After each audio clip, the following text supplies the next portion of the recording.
Nation.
GhanaTalks Radio, #1.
Good morning, Ghana. Good morning, wonderful listeners of GhanaTalks Radio. It's yet another beautiful Friday morning, and you are welcome to the GhanaTalks Breakfast Show. Right here is a news headline review. Here we bring you all the latest headlines making waves in the news, from business to politics, from sports to entertainment, and everything in between. We got you covered with the most relevant stories. As usual, remain your host, Esnal Fiagbedu. And today, on my news headline review is Miss Regina Bless and Miss Debbie, who will be joining us shortly. Good morning, Miss Regina. Good morning. How are you doing? I'm good. What of you? I'm fine. I must say you are looking good this morning. I love your orange. It's shining blissful day. It's giving blissful vibes. It's giving joy. It's giving happiness. Is it simply because today happens to be the weekend? That is why you are feeling like that? Probably. So you Joy is coming. So you automatically wore a color that depicts the day, because obviously orange is giving you, joy vibes, fruitful vibes, and what's it? What's the day? But what's your expectation for the weekend? For the weekend, nothing more, nothing less. Just a normal day for us to rest. Yeah. Us to rest. Yeah. No gigs. No Reporting. No, nothing extra out of the office. No. Just resting for you. Yes. Yeah, Miss Regina said it's just going to be resting for her this weekend. Well, I hope so. I just pray I don't find her at any event. Hey. And she says you wouldn't. All right. So before we move to our news headline review for today, I saw something yesterday, and I believe you've also seen it too, that has to do with the thank you tour Baumia is embarking on each region. We've seen him go to some regions already at the headquarters. Yeah. It was held, was it a day before yesterday? Wednesday. On Wednesday, he went to give it. That is the pre-thank you tour. What do you mean by pre-thank you tour? I feel like that is just should I say a mini, like their people in parliament, micro mini. So you feel as if it's a mini it's a mini thank you to. I think there'll be the big one is when they are moving from region to region. But what's your whole overview on this thank you to? Do you think it's necessary? Oh yes, it is necessary. Don't you think it should have been forgive me to, rather? Forgive you to for what exactly? He I would say he's not the right person to do that. Forgive me to. But he was the vice president. Exactly. And automatically they were working hand in hand. Yes. But sometimes when you are working hand in hand with someone and you are just the deputy, you are just the assistant, much duties or much responsibilities does not boil down to you. You do not make the 100% say when it comes to certain decisions. I might be the boss. I might employ someone to be my assistant. Right. What I say is final. Whether good or bad, whether I have the people's interest at heart or not. So I might bring a decision or I might bring an initiative that wouldn't favor the people, and my assistant wouldn't want to be involved in that decision. Why wouldn't he want to be because involved? he thinks that it is poor, it is bad, it's not necessary. He has a little bit of say to tell me that, oh boss, I feel that this thing doesn't make sense, this thing wouldn't go on well, but since I'm the boss, I can still be adamant whether good or bad. I will still implement that rule. So that takes me back to some comments he made some time back, that if he doesn't now, what is he going to do? Is it maybe because he knew he was coming into power, so he didn't want to give the president the best advice? Because when he comes, if he gives the president the best advice and he does it all, when he comes, what is he going to do? I would say that that's was a poor statement from him. For you to tell the people of Ghana that when you do, or what then would when you come into power, what then would you be doing? I feel that that was a yardstick for Ghanaians, especially to vote against him. Right. Because as a leader, you should mind certain words you say in public. With what he said, I am in a way, I feel that he doesn't have the interest of the people at heart, but in a way he has the interest of the people at heart.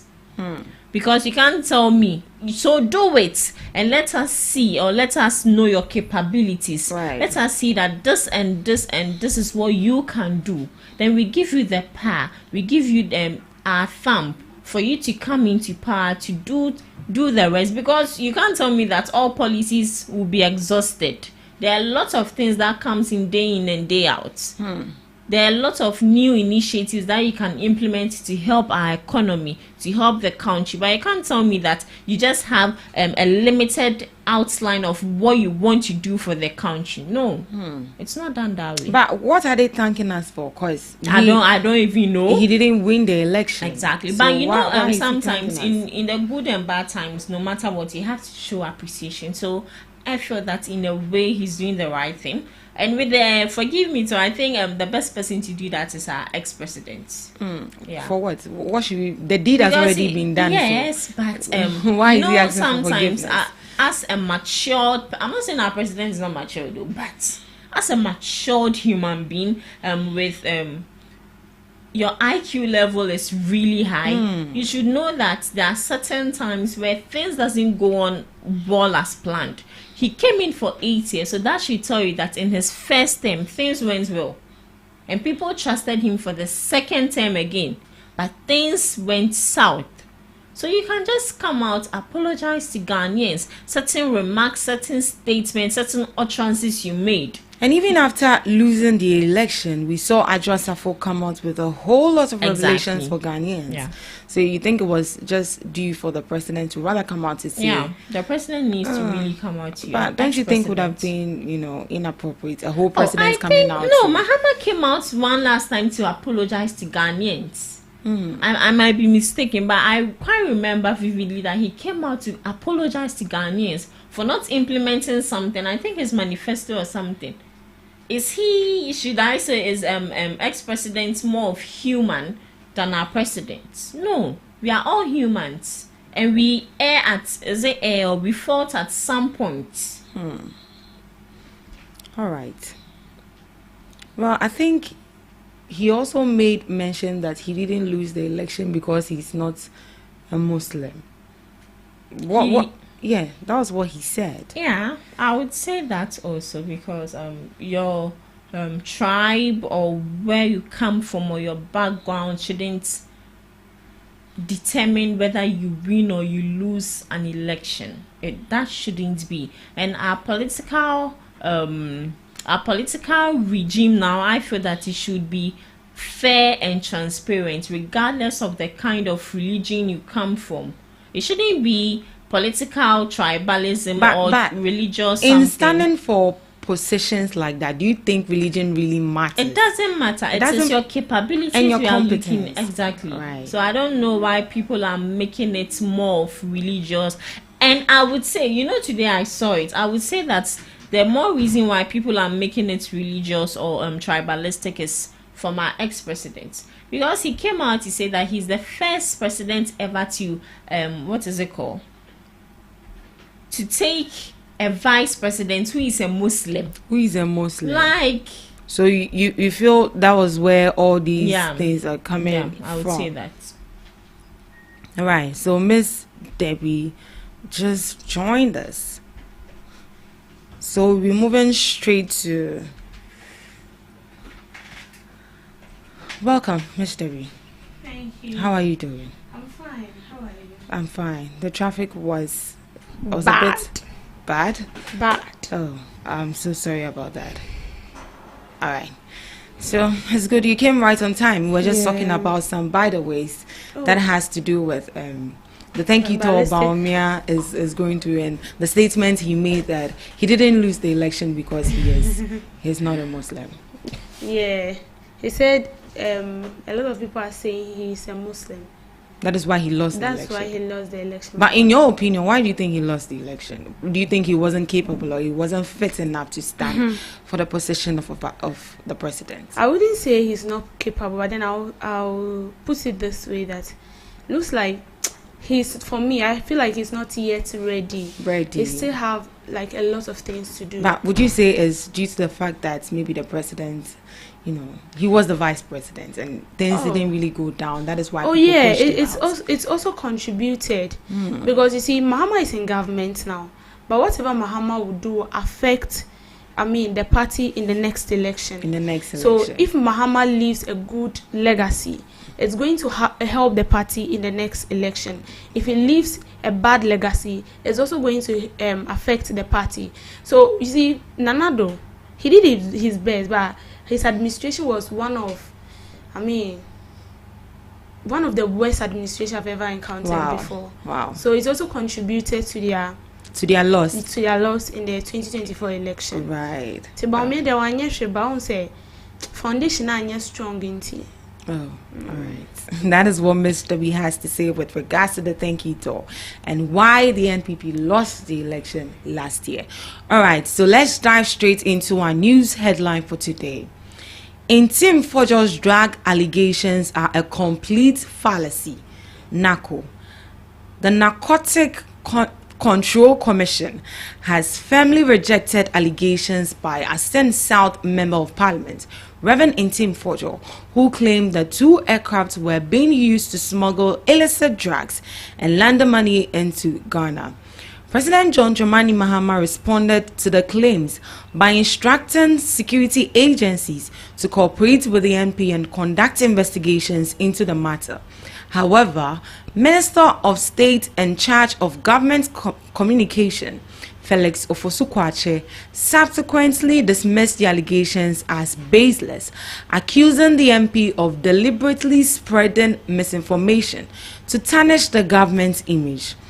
Government officials have on several occasions denied the allegations by the MP and have called on the former Deputy Education Minister to provide evidence to back his claims. Alexander Chumberima, Deputy Director General of NACO, also discredited the claims, calling them entirely unfounded. The commission emphasized that no credible evidence had been presented to support the MP's claims and urged the public to disregard the allegations. So finally, NACO has come out, that is the Narcotic Control Commission. And we all know what the Narcotic Commission is all about. So they are in charge of arresting and then prosecuting of cultivators and traffickers of drug into the country. So President Mahama mentioned that the national security is going to collaborate with Reverend Tim Fojo to bring to light the allegation he made, and up to now we haven't seen anything of that sort. So yesterday we saw in the news that the Narcotic Control Commission has firmly rejected allegation by the Ascent South Member of Parliament, Reverend Tim Fojo. What do you make of it? We are back to this story again. You see, as you read in what you just read to us right now, misinformation. Yeah. And what he put out there, for me, it lacks credibility. Right. Because you are making an alleged claim. You should back it with evidence.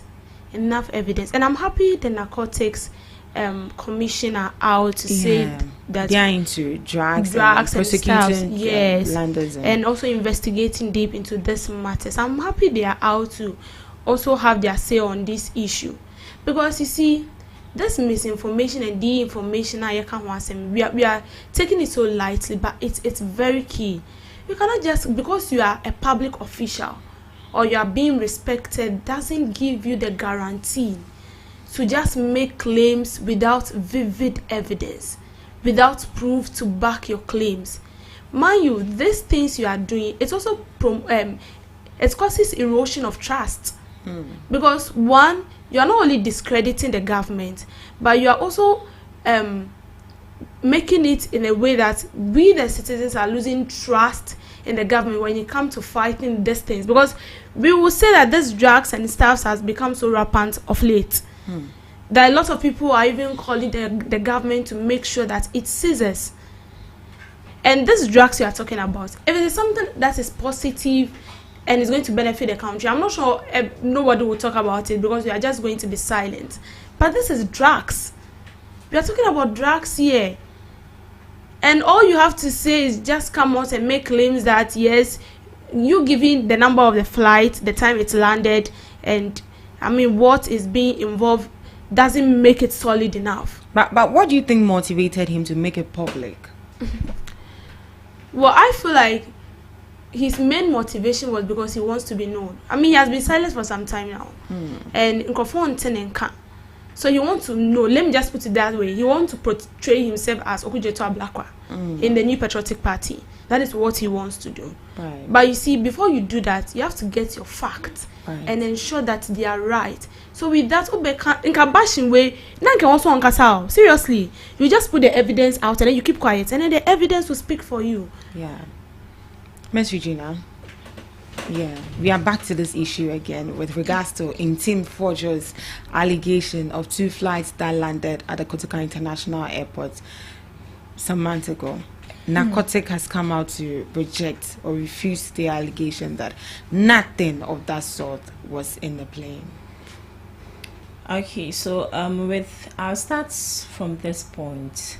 Samuel Okujeto Ablakwa. Right. He's the Minister for Communication and Digitalization. And some few weeks ago, he came out to say that they are putting measures in place to combat misinformation and disinformation. And I believe all perpetrators or people who fall to be dealt with mercilessly. So this is the time where he needs to implement that. He needs to use Tim Fojo as a scapegoat to deter others. When we say misinformation is where you give a false information without the intent of deceiving people. You've heard the information, but you don't know what is really into it. You don't know how accurate the information is. But you are just giving out the information without the intent of deceiving. But when we talk about disinformation, you yourself cooked up an information to deceive and influence people wrongly, and that boils down to political gain and propaganda. And I feel that in Team Fojo's own, it's not misinformation, but rather disinformation. He's doing it for political gain and propaganda. So you think it was politically motivated? Exactly. Because with what he said, he didn't have any facts, but he boldly hit his hands on his chest to come out, even organizing press conference upon press conference, granting interviews upon interviews, while you knew deep down within you that what you are saying is wrong and is false. That is what you are doing. So this is the time where Samuel Okudzeto Ablakwa needs to use him as a scapegoat. Is it going to be Okudzeto Ablakwa? Sam George. He's a communication. Okudzeto is Minister for Foreign Affairs. Hey. And Sam George is Minister for Communication. Sam George rather. Correct. Sam George rather. Sorry for that. So this is the time they really need to use him as a scapegoat, because you can't say that because you're an MP, you sit wherever you are, you sit in the comfort of your home, because you have that willpower, you just organize press conference because you think that you have that upper hand, you just call the media. And you know, I'll say in a way, the media is also contributing to misinformation, because he brought it out and we are also spreading it. But he called for a press conference, and exactly, obviously yes. the and media that will be boils interested down in to the misinformation. We are spreading information without the intent to deceive. That is misinformation. Okay, so the media is somewhere thinking about themselves, and then you call on them, hey, and bear in mind he's an MP, so obviously he will be of public interest to people. Yes, so whatever he says, people will pick it up. So I wouldn't say the media will be entirely, and without the media, I wouldn't have known this thing is going on. But no matter what, the media is also involved in misinformation. It got to a point, especially, let me use this guy who backed on a Kukaton. The media were also on their somewhere. You know, media, we look for news. Yes. Whatever that is catchy. As a media house, the misinformation doesn't boil down to you as a media house looking for news. You have to make sure that your news is reliable and accurate. When any punishment comes, they don't see that as a media house. Well, I would say that I won't agree with you entirely. Yes. Fine, everyone is entitled to their opinion, but it doesn't mean that because you are ignorant, you have to spread informations which are false. Yeah, that's true. Miss Debbie, you wanted to add something? You wanted to add something before she was talking. Oh no, I just wanted to say that with the media, this thing that she's talking about, you see, you are bringing the information out, and then you are calling we the media. For me as a media going, I know you have your things and everything in place. Now that the one boss, now they're calling the media or they are calling him. They are calling him out. They are calling him, not the media. But I think as the media too, you have to get your facts right. I know, but the person giving you the information must also be aware that he's relaying the accurate information and giving you vivid evidence. You said you've seen. I wasn't there when you saw it, and you gave me pictures of it. So you giving the information out. What you said is what I'm going to put out there. So if there is someone to blame, I'll direct them to your doorpost. But with that crowd, we still need to. We need to be vigilant as a media house. All right, moving on. Government launches free sanitary pad initiative to support schoolgirls. The government has officially launched the Free Sanitary Pad Initiative, a program aimed at distributing sanitary pads to schoolgirls across the country to support their health and education.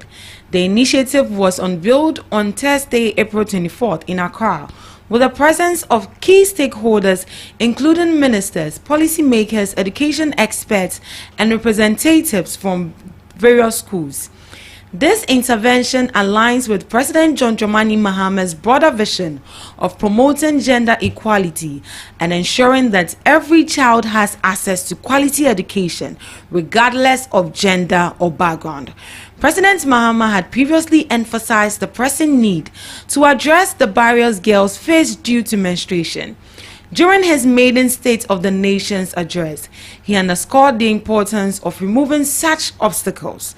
The program is expected to ease the financial burden on families, improve school attendance among girls, and enhance their overall health and well-being. By ensuring the girls have access to essential menstrual hygiene products, the initiative aims to create a more inclusive and supportive learning environment. Stakeholders believe the program will significantly contribute to increased attendance and retention of girls in schools, helping to close the gender gap in the education and empower young women across the country. So finally yesterday, the government launched the Free Sanitary Pad initiative, which is aimed to support school girls and to also uplift burden on parents. What do you make of it, Ms. David? Do you think it's quite an impressive initiative that the government has brought up? It is. I've heard a lot of people bashing the government that there are things he's supposed to pay attention to, not to sanitary pads and stuff. But do you think the sanitary pad distribution wasn't a priority? It's a priority. Right. I'm coming there. Okay. It's a priority. Let me hear. Very, very necessary. We don't really pay attention to, girl, child, when it has to do with their reproductive health and stuff. We don't really pay attention to that. But you see, a girl as she's going through a lot. It's even from a boy, our boys, they come to class and they are okay. But sometimes these female students do not come to school because they don't want to be mocked. And even President Mahama said that in his statement, they don't want to be mocked. So I don't have the money to buy the pad. How will I even concentrate in class to learn? Because you cannot be in class and then all of a sudden you get yourself soiled with you get yourself stained. And this is also a financial burden to some parents. You have to be buying pad every month, and now pad is very expensive. And I will tell you that most of these young girls that are from low income homes or homes where they are not financially stable tend to associate with guys who can actually afford these things for them, because they are females, and this is something that is natural. You have to go through every month. So when you don't have the money, how are you going to survive? So as I said, most of these young girls that are from low income homes are being pressured to indulge in certain acts so that they can actually feel comfortable in the midst of their colleagues. So what President Mahama did was a very good one, and my prayer is that it doesn't, I hope it's not only in Accra here. It cuts across. That's it. Been mentioned though, but I'm just hoping it's going to go to the rural areas, especially because the rural areas for Krana and you're right. A home put the because some parents do not see the reason why I should be buying you pado. Most of them still have this outdated mentality that you should use rag. And you see, as I said, we have female reproductive health, and it entails a lot. Rag time, actually, they have a name, they call it. Taco. How did they call it yesterday, Producer. Bue. Yeah. Bue. They have a name, they call it no more than to manage their ball. But no, it can't. Oh, this is blood. It can't absorb it. Yes, it can absorb the blood. So this initiative is a good one, but it should cut across all the region, especially the rural areas. I feel like this place we don't really have problem like that. They should go down and then they should help the students. But if it is mainly for students in the Greater Accra enclave, then it's very, very bad. But the initiative is a louder one. All right, Miss Regina, you happened to be there yesterday to have a look at how the lunch went on. Can you give us a few remarks or reports on what you encountered yesterday with the students and then with the whole program as well? All right. So first of all, I would say the initiative is a very commendable one, because most students, some people in these urban areas do not still have access to sanitary pads in some part of it. I would say that in every city we have, in that urban city we have the rural and urban in just one urban city. And in some parts of these region, some people do not have access to sanitary pads. So with this initiative brought by our president, John Dramani Mahama, and in collaboration with the Ministry of Education and other sectors, I feel that it's a commendable one, and they shouldn't slack on it. They should make sure that they put in strategic and effective measures to make it a sustainable one. Right. Because we don't want to hear stories that touches the hearts, that due to this and this and this initiative can't go on as planned, or it has to end on the way or something. They have to put in measures that will make it very long. The sustainability of it should be long. And also, it shouldn't, as she said, the focus shouldn't only be in the greater Accra region, but it should also extend to other people in the rural areas. Because with this Bue that they are saying, it was yesterday that I heard the name Bue. Yeah. But there's also a name for it in Chi, say a tamo, say a tam. Producer. A tam. But how can you use entoma to hold blood? I'm just wondering how you're going to even feel. Because even sometimes when you wear the sanitary pad and you feel uncomfortable. I even want to change it immediately. Yes, and this is something after you are done, you have to wash it, dry it, and use it the next time. You don't even get to iron it. Iron. People are just imagine the stench that will be coming out of it, even when you wash yesterday. a dress. So yesterday the kids school children displayed some play, and then they were like, the girl shouldn't come close to them because she's using rag. Yeah. So that could so even if you don't wash it well, look at that. Even if you wash it well and you iron it, it will still have stench. And just imagine, school children who don't mock you. Yeah, they will. That is where stigmatization starts from. This kids will mock you till you cry, you go home. Your mother or your parents will make you go back to school again. Oh, yeah. They don't think about the mental health of these kids. They think, yes, maybe time no me use Bue, so you have to use Bue. So you also have to. They don't see anything wrong with it. But how do you think the communities can help this initiative? Yeah, I think the communities can help by making sure that they end the Bue usage. I think the only way we can help them is to educate them on the use of the pad. Right. Then they should also know the importance of the pad, the importance of the pad, and then the negative use of the tamo or whatever we call it now. And with the pad, there's a negative use of it. Oh yes, there is a negative. The sanitary pad. We just have to educate them so that we flash out that outdated way of using that in tomago this thing. No, after that you wash it, you dry this. Then you I'm just happy I wasn't born in those days.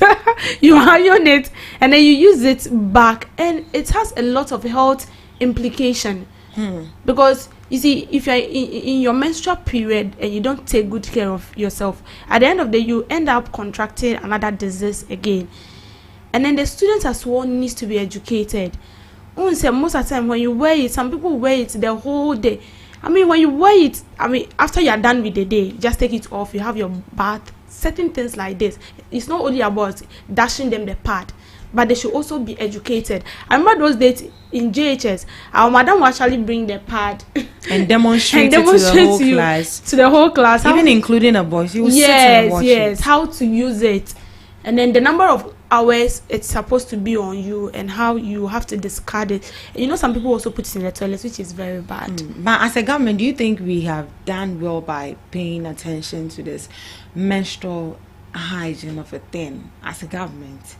Apart from this current government, no, the previous, I wouldn't even just say this current government have done. But as a government, have we paid critical attention when it comes to things of the sort? When no, I wouldn't say they've paid critical attention. The only people who we would have to give them credit is the NGOs. They are the ones I know back in school. They always come to the school to dash us free parts and demonstrate on how to use it. They even sometimes educate the boys. The boys are in our midst. Yesterday the boys received sanitary pad. We asked one of them and he said he was going to give it to his sister. Definitely he will. And you see, it's a good one. It's a good one. And I think our social studies teachers and our science teachers should also be applauded. Because those times I can't remember that our science teacher has this colleague nurses and doctors, so they go to talk to the head teacher and then they invite these nurses into the school, and then during worship time, after worship, they just come in and they teach us on how to use it, and when it stays so long on you, its effect and stuff, and a whole lot. When it has to do with the girl child, everything about reproductive health, it's a key concern. And with this sanitary part of a thing, we are talking about education. It doesn't only boil down to these youth. There are some adults who are educated but still opt to use reusable sanitary pads. Yeah. Yes. I think they said we have a reusable pad. When with your shirt, there's this hook. Yeah. You know that is what they use. And they've done it in a way, after using, you can still wash it. As an adult, educated for that matter, this adult also needs to be educated. They need to know that with what they are doing, it comes with a whole lot of infections. Infection that might take long to battle. So they really need to look into that also. Yeah. Another thing is the prices of sanitary pad is just becoming too much. Do you think that is why the government decided to it's also part. It's also part. Because I would prefer using the in time if I don't have money. Is it time or in time? I'll prefer using let me just say the boy. Yeah, I'll prefer using the boy if I don't have money to buy pad. And as a student, some students actually take care of themselves. They have parents, but it looks like their parents are dead. Like they are not dead though. Their parents are alive, but so just imagine such a student. If you don't score the better part, and then increases of pad, sanitary. What's the name? This pad. Nana Mama Brown was not okay. Friend saying. When you do that, yeah, the advert. Oh no, the yellow one. The yellow one. I just want to mention the name. Yes.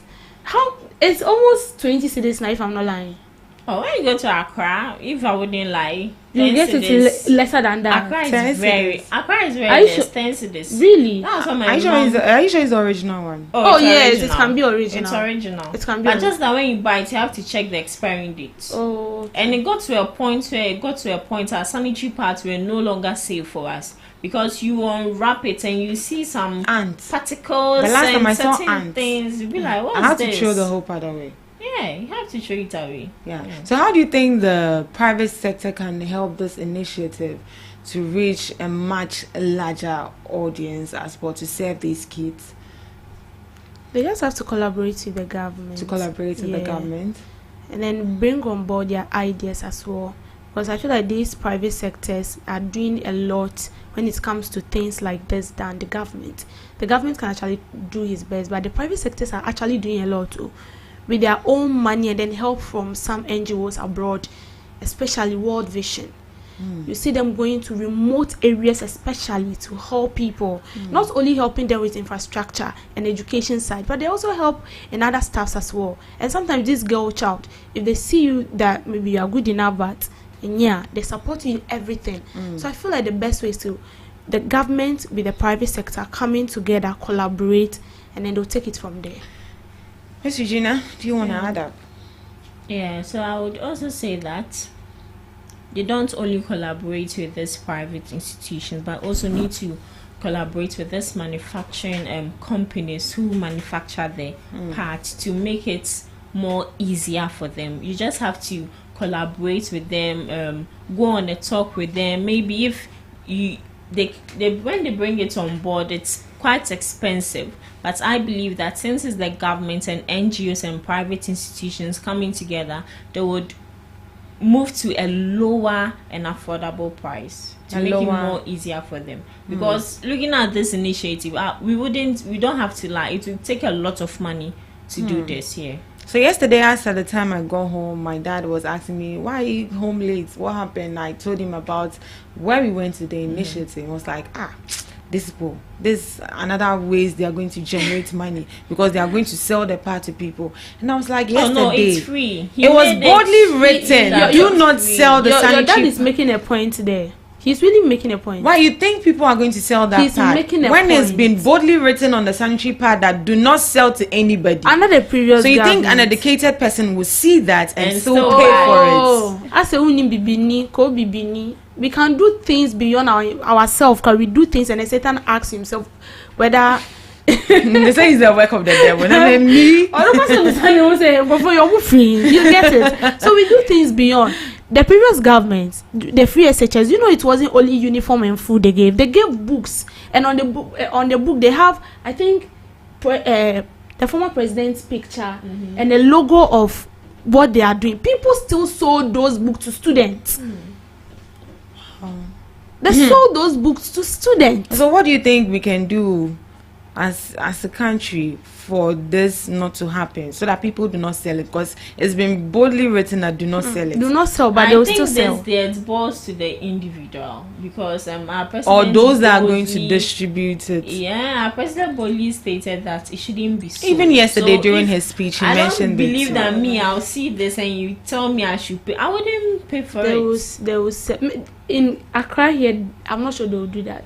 But in But the in the rural rural areas, they will yeah. do it. But most of these students cannot even speak, excuse me, Good English. Then I feel that the MPs or personnel should be deployed to make sure that they are shared that same day, or they should see to the supervisor should see to the there distribution. should you be think a it tight should- supervision. A tight supervision. Yeah. So they shouldn't necessarily give it to the schools authority for them to. No, you have to give it to them, but you have to They'll be give. there during But the member of parliament, distribution of yes. it. And Yes. make sure that everyone has it and nobody sells the sanitary This pad reminds to me, anybody. Wasi, when you're writing Wasi, sometimes you remember Wasi. Wasi, Wasi, Nigerian woman. Wasi, Wasi. You remember of parliament sometimes comes to dash masset. They come, Yeah. they are standing there themselves Yeah. while they are distributing it Yeah. to students. Yeah, true. So they are done before they leave. So the same thing should also be implemented. Just in imagine this they thing. give it to these smart teachers. Ometon. Hey. Right. Oh, Okay. mental. So I think the government's launching the free sanitary pad initiative to support school girls was a commendable one, and we could see the joy on the faces of these girls when the Charlie. sanitary pad was given to them. Why you people didn't take some? We didn't take some. Come here, that's media way. All right, this is where we bring our news headline review to a close. Thank you for joining us. Up next, we have Debbie's Girl.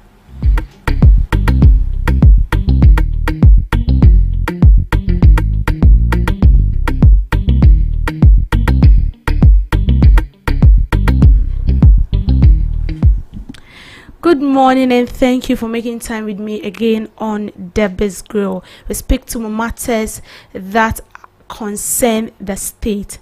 Now, the Narcotic Commission has seized 73 suspected cocaine at Swiss port bound for Netherlands, and then 4 Ghanaians have been arrested. So 4 individuals have been arrested following the interception of a cargo shipment containing suspected cocaine by the Narcotics Control Commission, and the operation was conducted at Swiss port, where Narcotic Commission officials discovered 73 slabs of a concealed substance believed to be cocaine.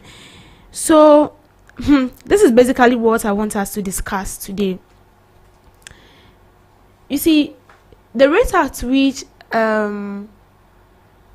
this smuggling of drugs into the country and out of the country has become so rampant, to the extent that it has become normalized among the youth. And so we see vehicles smuggling in cocaine into the country, and then they are arrested. Sometimes we hear they are arrested, but then we don't get to know what happens next. We don't get to know whether they are arrested, how it ends. Nobody has an idea about that. But you see, all these drugs they are bringing into the country has become so common that of late, drug abuse among the youth is on the rise. And then you see young youth, sometimes at the age of 15, 17, 11, 10, 14, 13 years, teenagers involved in drug abuse, indulging in taking drugs, cocaine, hard drugs, and then it ends up, affecting their mental health, and then they begin to react in a different way. It's like the drug is now, communicating a signal in their system, and they just have to show it out. And some time ago, there was this common trend, red, where you will see a vibrant young youth sleeping on streets in the middle of the road. He has become so static, like he's now a statue, unmovable, unshakable. And they don't even care. And I was surprised when I saw young ladies, females, taking these drugs. A lady went to buy food. She was holding the food in her hands and she was sleeping. It tells you how strong these medicines have negative impact or negative effect on our youth. Now, who should we blame for this? Are we to blame the government? Are we to blame the parents of this youth? Are we to blame the youth themselves? Are we to blame the lack of employment in the country? Because most of them would tell you that and the only things to, overcome our stress and frustrations is to take in drugs. And they believe that is the only way they can stop, smoking, they can stop taking cocaine. And when you look at these young people, there are people that should be in the class learning, but you see them walking on the streets. Their lives have now become so miserable that when you see them from afar, even looking at the facial expression of the person, you can actually tell that we were not red, because everything shows. And a video where this young guy, when it's when there is a lot of traffic on the street, and then you see some of these young guys rushing to the street to clean the windscreen, and then this vibrant young youth was cleaning the windscreen. No, that he was sleeping. So just imagine the driver is someone who is just he himself he will just knock this youth out and then go his way. You are sleeping in the middle of the road. Do you have a bed or a ceiling fan in the middle of the road? If the middle of the road is so conducive for sleeping, I'm not sure we'll all be sleeping in our rooms. We will take our beds to the middle of the road and sleep. But it is a danger zone. But because the drug is working in their brains and their minds, they cannot think properly. The only things that come into their mind is doing things that are so abnormal with human beings. And we think it's okay. We think it is okay just like that. And we end up arresting the wrong people. Now, these drugs that are being brought into the country, you can't tell me that ghost ordered for the drugs. No. It's human beings. And I'm not sure an ordinary Ghanaian is going to get that money to order a whole truck of cocaine. When he has that money, I'm not sure he's going to invest into a cocaine. He's going to invest into a lucrative business. So I believe in what a friend said, that some alleged top officials are involved into this drug and stuffs. And then we'll end up arresting someone that has no idea about it, because we feel, they are the top, they have the right, they have the say. They are above the law, and so the law cannot deal with them. And then we are destroying the lives of the youth. We are destroying their lives just like that. Now we need to sit down and then think about how we are going to, stop this smuggling of drugs into the country, and how we are going to minimize, the intake of drugs by the youth. And I feel like this youth also needs to be educated as well. And some of them, you educate them, but again, he has already made up his mind. Or see cocaine na no benom. Obone chikra cocaine na no benom. We need to educate them. And it just as the government has the right, the parents of these youths who are so indulged into drug abuse, I think they also have a role to play. You know, you see most of these youths go to the universities, and the kind of friends they associate themselves with also play and also have a role to play in all this mess we are seeing now. Because most of them are sent to school to learn, and then they end up associating with friends. I mean, I would say peer influence also counts in this. They associate themselves with friends that, I mean, push them into such things, such mess. So to our parents, please create a rapport, a friendly relationship with your child. At least let him or her have that feeling that I have a parent.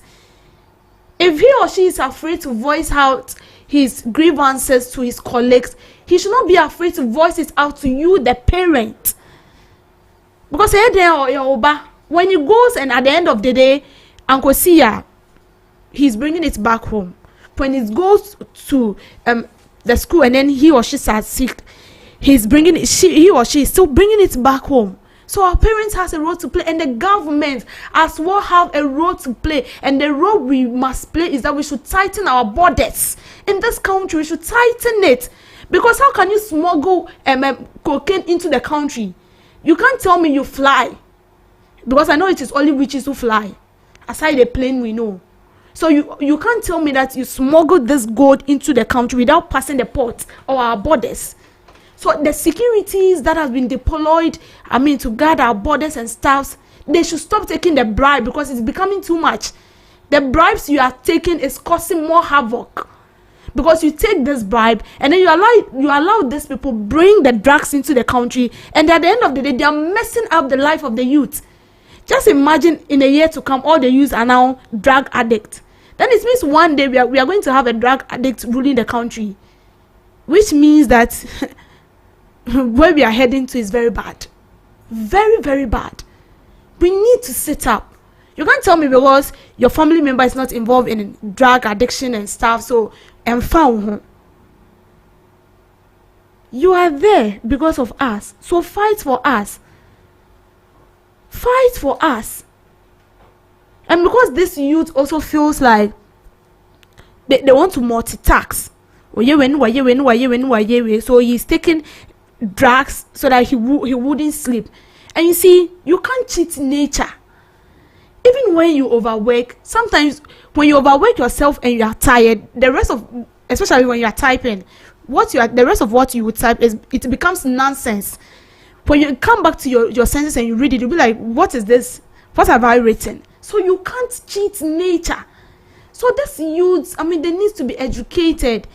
I think the education we are giving to the schools is too much. We should get down to the ghettos and stuff and they talk to these people. If they can change. Because trust me, they feel like they are doing the right thing, but they are killing themselves. This is what drugs, cocaine, this is the effect it is causing in the country now. And if we don't stop it, if we don't end it, in the next 2 to 3 to 5 years, what we will be seeing, and not forget, you'll feel like but when he goes to take the drug, he will hold the gun and shoot you, because you didn't do what you're supposed to do, and you've messed up his life, and the only thing he can do to survive is to steal from you so he can survive. So when you feel like so I'm not going to fight about it, then wait for the end, because you will definitely suffer the consequences. Thank you for making time with me on Debbie's Grill. Thank you so much, Miss Debbie, for that grill. Well, the issue of red here, I think it has become a crisis for the country, that we are pleading on our authorities to put everything in place to make sure that this issue has been sorted out. Miss Regina, I see you stretching, and I see that you have something in store for us. What do you have for us today in history? Okay, so today in history, 1974, Carnation Revolution in Portugal. A bloodless coup led to the overthrow of the authoritarian government. paving the way for independence in Portugal's African colonies, including Angola, Mozambique, and Guinea-Bissau. 1982, Israel withdraws from Sinai Peninsula. Israel completed its withdrawal from the Sinai Peninsula, which was captured in 1967 in accordance with the Egypt-Israel Peace Treaty. 1859, the construction of the Suez Canal began in Egypt, which would become a vital waterway connecting the Mediterranean Sea and the Red Sea. 1945, delegates from 50 countries gathered in San Francisco to discuss the establishment of the United Nations, marking a significant step towards international cooperation. Moving to some few did you know for today. Did you know that the human nose can detect over 1 trillion different scents? Our sense of smell is incredibly powerful and can detect an astonishing range of odors, whether good or bad. Did you know that the world's driest desert is not the Sahara, but the Atacama Desert in Chile? Some areas of the Atacama receive as little as 0.01 inches of rainfall per year. To our last did you know for today, did you know that there is a lake in Africa that is so dense with salt that you can float on it? Lake Magadi in Kenya has a salinity level of around 30%, making it one of the saltiest bodies of water on earth. And this is where I end Today in History and Did You Know, live on GhanaTalks Breakfast Show. Thank you so much, Miss Regina Bless, for that fascinating fact. Well, I think I would like to go to the floating in Kenya. Wouldn't you love to? Would you appeal management take us for vacation? I don't want to say it loud. I don't want to say it loud. They've already heard what you said. In the salt. Oh yeah, I want to see it. Not just to see it, but I would love to experience it as well. As in Kenya, but in Ghana here we have some, right? The sea, salty. No, this one is very salty. We know, but I see we have in Ghana here they are salty. Yes, but not all that salty. With this 30%. Just imagine 30% of salt in your food. I'm finding business. Oh yes, I believe that is where we get the salt from. Kenya? In our sea waters. Yeah, that's where the salt are from. But for them, I don't really know how they do it. Maybe it's should I say a tourist attraction? A tourist attraction. Oh, you think so? Yeah, it would definitely be a tourist attraction. What again do you think we should know? Did you know? The nose, our nose can detect 1 trillion scents. Yes. Hey. Oh, you know. At a go. No. Yeah. Oh yes. At a go, you can smell 1 trillion. Yes. You smell food. You smell feed. You smell this. When we're coming back, what did you perceive? Oh, it was only one perceive. I perceived. Yeah, it was only one perceive. It was just one thing I perceived. But if I believe that it was only one thing you perceived. Yeah, because it was only one scent lingering around. But if it was different kinds of scent, you would. Because you can sometimes perceive someone's perfume, perceive someone's armpit like this. At a go. Oh yes, at a go. Or maybe when you leave the place. When you're in Trotro is different. You can perceive about 3 million cents. You can perceive at a go. Our nose is that sensitive. Very sensitive. Very, very. Very sensitive. But, and I don't know if it's only me, but when I perceive, excuse me, I say I didn't want me. Even if the person it's leaves, like you are swallowed it. You are swallowing the scent. And sometimes it's not only smelling but swallowing. But it's me bone. Then you feel like you want to puke. But Please learn how to bath well. And it's not only bathing, using spray, full. Use lime, lemon. Please, we beg you. But in other words, producer, what do you say? Especially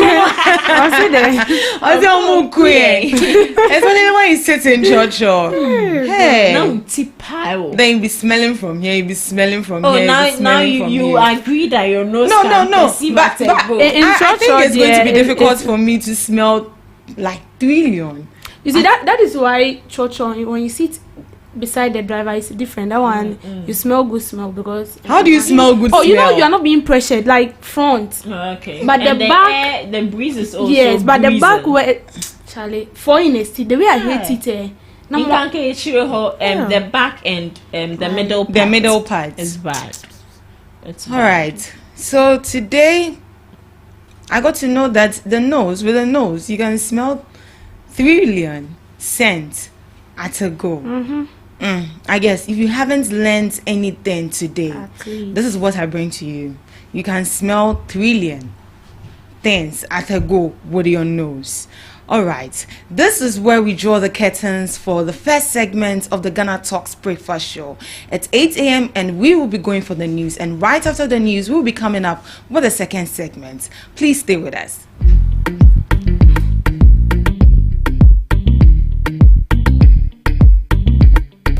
Are you ready to amplify your business or brand's reach and make a meaningful impact in Ghana and beyond? Partner with Ghana Talks Radio today to connect with a diverse audience across Ghana and beyond. Elevate your brand through on-air promotions and social media. Boost your brand during prime time. With Ghana Talks Radio, you can extend your reach across digital platforms. Ghana Talks Radio is not just a station, it is a community hub where your brand becomes part of the conversation. Join us in fostering connections, celebrating culture, and making a lasting impression. For customized sponsorship packages and enquiries, email contact@GhanaTalksRadio.com or call +233 202 544614. Ghana Talks Radio, giving the youth a voice.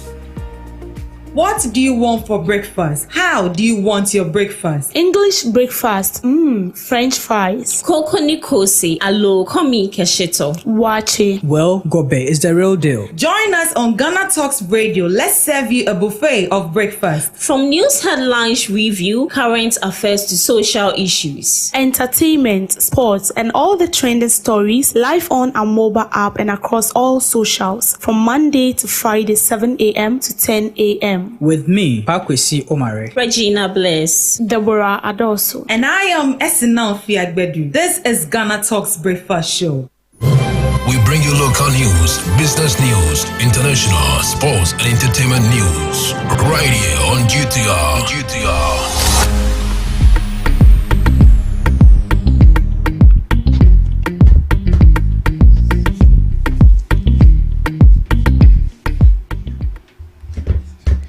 Good morning and welcome to the morning news broadcast on Ghana Talks Radio. Coming up, government launches free sanitary pad initiative to support the girl child. Former Ghana Health Service Director General advocate privatization of teaching hospitals. Doctor strike at Tamale Teaching Hospital expected to end today. Cocoa board to unveil new cocoa price in August. This and many more coming up shortly. Do stay with us.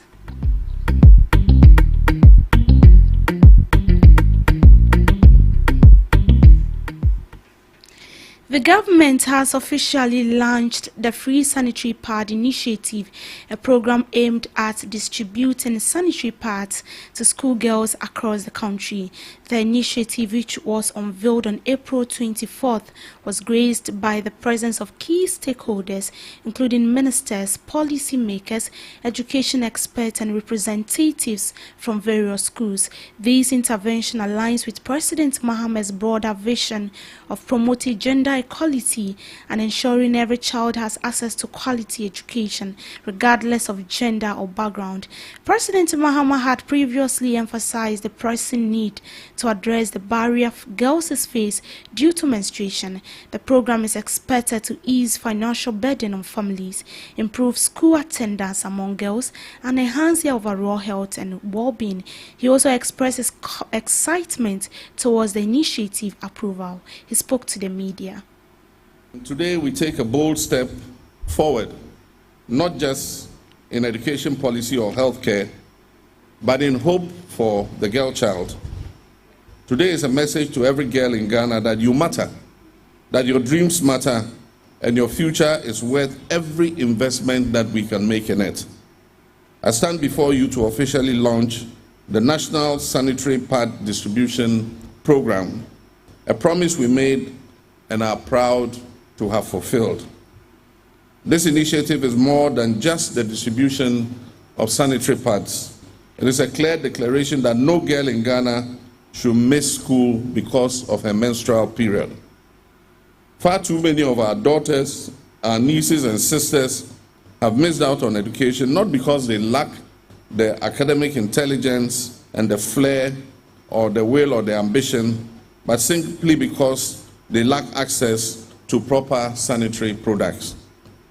Research has shown that girls can miss up to 5 school days each month, amounting to nearly 40 days of schooling a year. This is not just a statistic. It represents a young girl falling behind in class, losing her confidence, and struggling to catch up because of what is a natural biological process. This reality is unacceptable. In Ghana, where we aim for progress, equity, and justice, this must not continue. Menstruation should never be a reason for exclusion or shame. It should not be a barrier to education or self-achievement. And that is why this program exists, to remove one of the silent yet powerful obstacles standing in the way of our girl child dreams.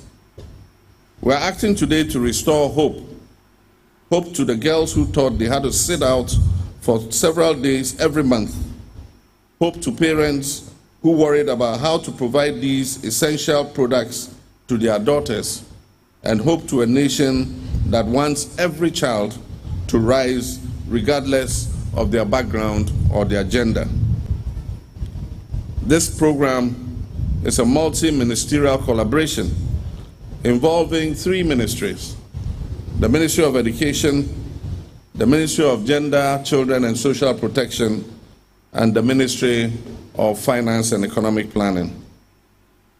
It also aligns with our national goals and global commitments, particularly the SDG 4, which says quality education, and SDG 5, which talks about gender equality.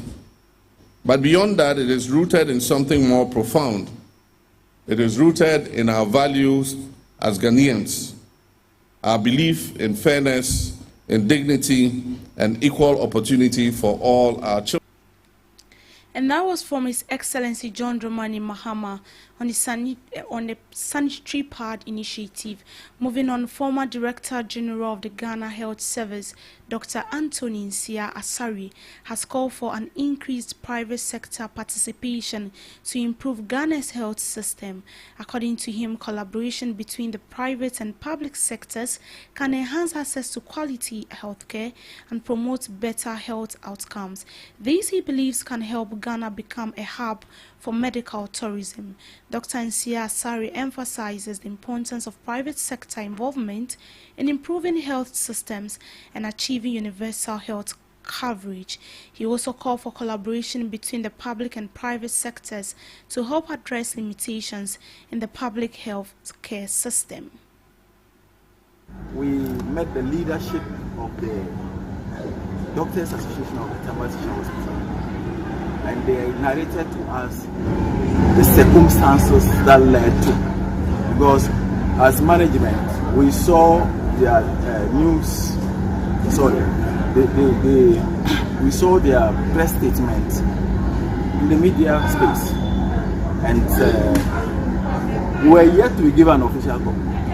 And so it was this morning that we met them, and then they told us they were yet to give us a copy. And they explained that the officer that was involved in the exchanges was traumatized. And mind you, this is a leader who trains house officers, who trains residents. So it's like a model in the medical fraternity. He's also the head of the accident emergency sub BMC. And so if he's down, it affects a lot. Even though on the day of the incident, management invited him and we spoke to him. Yes, and I think we're able to allay, the fears. So today we pleaded with them, and then we also took the opportunity to ask the Parliamentary Select Committee. In related development, the management of the Tamale Teaching Hospital is optimistic of calling off their indefinite strike soon.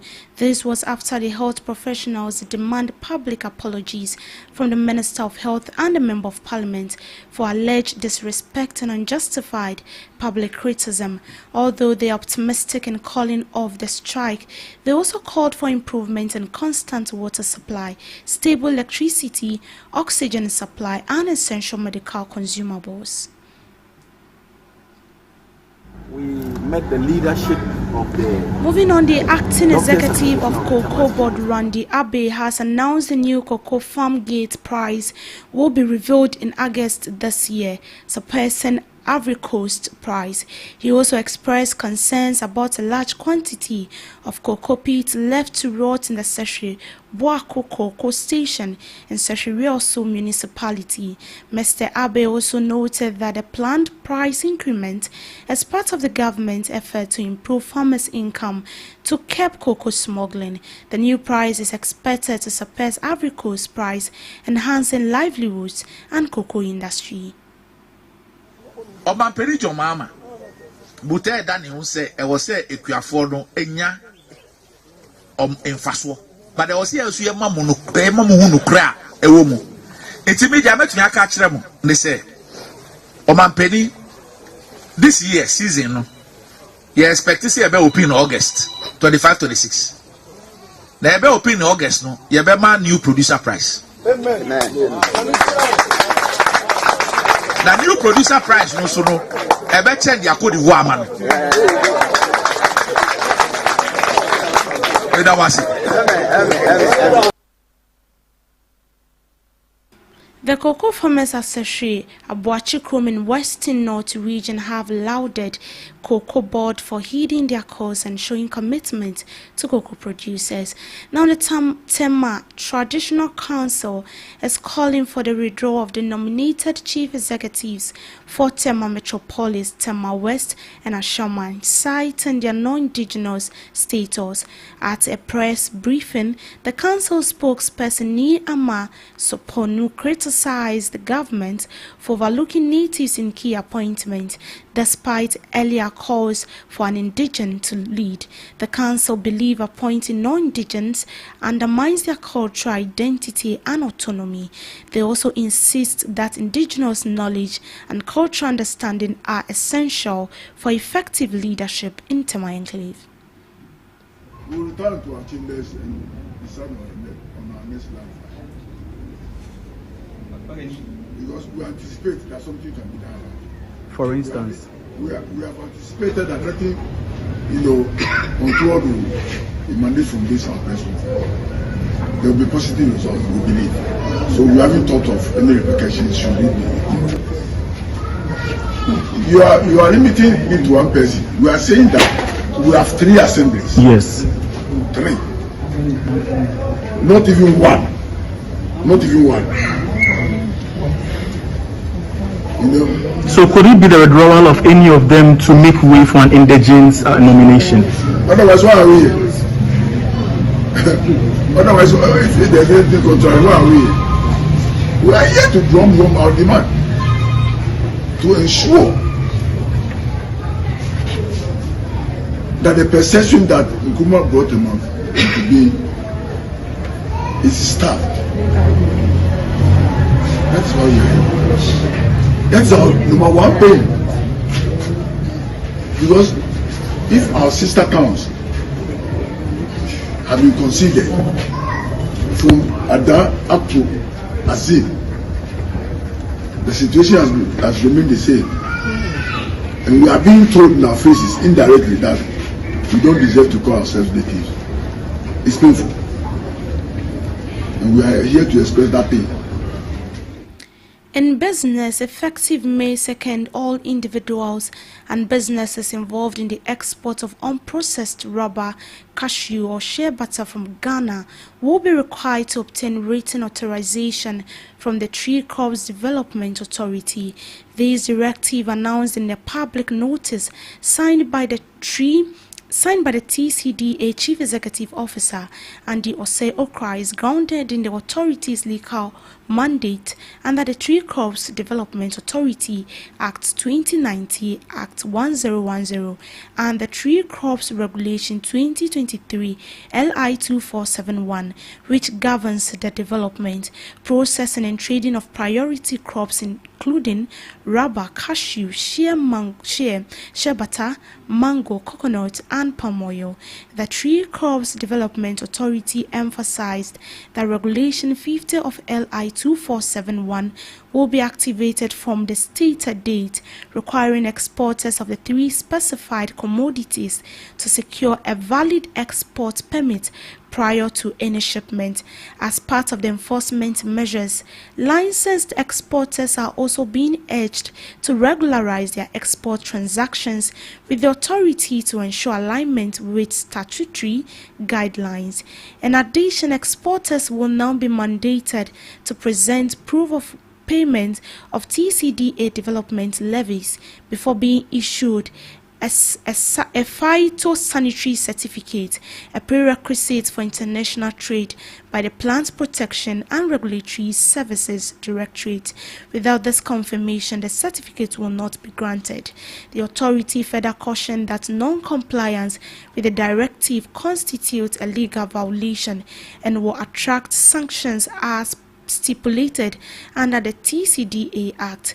This initiative forms part of the TCDA's broader agenda to strengthen regulatory compliance, promote value addition, and bolster Ghana's economic growth through a more structured and sustainable export system for three crops.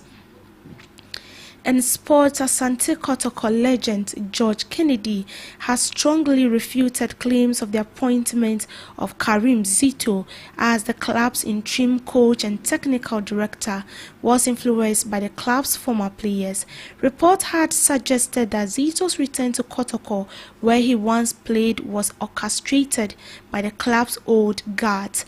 However, Kennedy, who serves as president of the Kotoko Old Players Association, insists the interim management committee made the decision independently. Speaking in an interview, Kennedy dismissed suggestions that the legends were behind Zito's hiring. That's not true. As I've said before, the club's management handles its own affairs. They consult us only when they see the need to, and we can't impose anything on them. Yes, we do engage from time to time, but in the case of Zito, we were not informed, he said. Now, Ghanaian rapper in showbiz and entrepreneur D Black has recalled how he got dismissed from Pope John Senior High School and Minor Seminary whilst in his final year. In a recent interview, the Vera hit maker spoke about his love of music, conflicted with the rigorous rules of the Catholic boys' school, which led to his expulsion in his senior year. He disclosed that his first violation was leaving the Kofridia boarding school without authorization in order to record songs with Obrafour and Edem. D Black acknowledged that in spite of the first warning, he continued to breach the school's rules and regulations in order to pursue his music career, which led to more severe sanctions the following year. According to D Black, his third infraction was when he returned to class late from a weekend trip to Accra, although he had been debarred insubordinized. This, he said, led to his expulsion after appearing before the school's disciplinary committee, but now has become successful in his music career. And that's how we end it for now on the morning news broadcast. My name is Deborah Adoso. Thanks for doing the listening.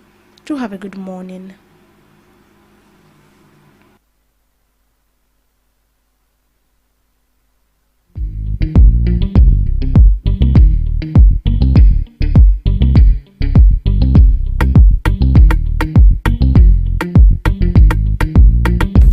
Are you ready to amplify your business or brand's reach and make a meaningful impact in Ghana and beyond? Partner with Ghana Talks Radio today to connect with a diverse audience across Ghana and beyond. Elevate your brand through on-air promotions and social media. Boost your brand during prime time. With Ghana Talks Radio, you can extend your reach across digital platforms. Ghana Talks Radio is not just a station, it is a community hub where your brand becomes part of the conversation. Join us in fostering connections, celebrating culture, and making a lasting impression. For customized sponsorship packages and enquiries, email contact@GhanaTalksRadio.com or call +233 202 544614. Ghana Talks Radio, giving the youth a voice. What do you want for breakfast? How do you want your breakfast? English breakfast, French fries. Koko Nikosi, alo komi kesheto. Wache. Well, Gobe is the real deal. Join us on Ghana Talks Radio. Let's serve you a buffet of breakfast. From news headlines review, current affairs to social issues. Entertainment, sports, and all the trending stories live on our mobile app and across all socials from Monday to Friday, 7 a.m. to 10 a.m. With me, Pakwesi Omare, Regina Bless, Deborah Adoso, and I am Esinal Fiagbedu. This is Ghana Talks Breakfast Show. This is Ghana Talks Breakfast Show, your morning companion. Ghana Talks Radio, #1.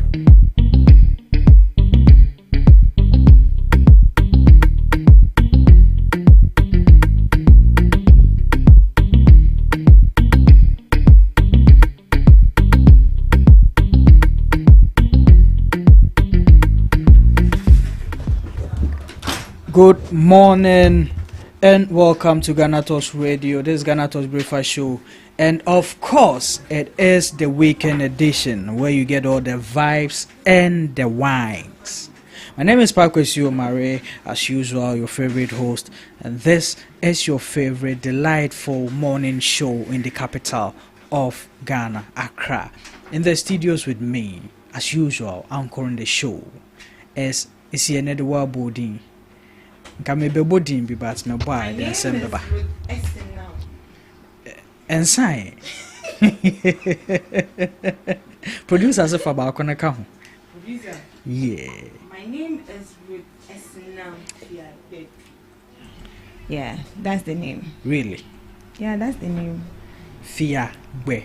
The name that you guys were all shouting out. Oh. Wow. But yeah, before then there was the newspaper review with the beautiful ladies in here, Debbie, Reggie, and AC. It was insightful, it was interesting, it was intriguing, and it was educative. I actually learned something today from Regina. What did you learn? See, I'm hearing to me, really? Trillion. Reggie, or call the river back. Something is wrong with my YouTube. What is wrong with it? Reggie Qua or the baby back. Yes, so you're welcome once again to the show. Don't forget to join us on our platforms at Ghana Talks Radio. On WhatsApp is 0202544614. On Facebook, Instagram, TikTok, and on X is at Ghana Talks Radio. You can also join us on our YouTube channel. It's Ghana Talks Radio on YouTube. You can join, follow, add your comments, suggestions, opinions, be a part of the conversation. You know, we are here because of you. Whatever we say, it is because of you that we are saying it. So also give us a feedback of whatever it is that you hear from us, and we will be delighted to get interactive with you. Today, before we move on, it's a Friday. Yeah, it's a Friday. Friday and Kasa Yentufo. We don't advise people on Friday. Why don't we advise people on Friday? We encourage people on Friday. We don't advise them. So that being said, I want to encourage you that if you want to have a date with someone this Friday, Saturday, Sunday, this weekend, Efie Lounge is inviting you to their place. Yes, weekend we are more a specialty. Assorted jollof be a more weekend with a specialty.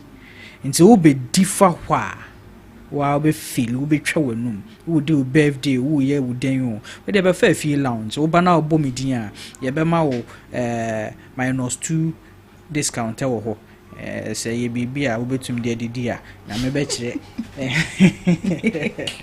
But yes, Efie Lounge is a very good, attractive, serene place to eat.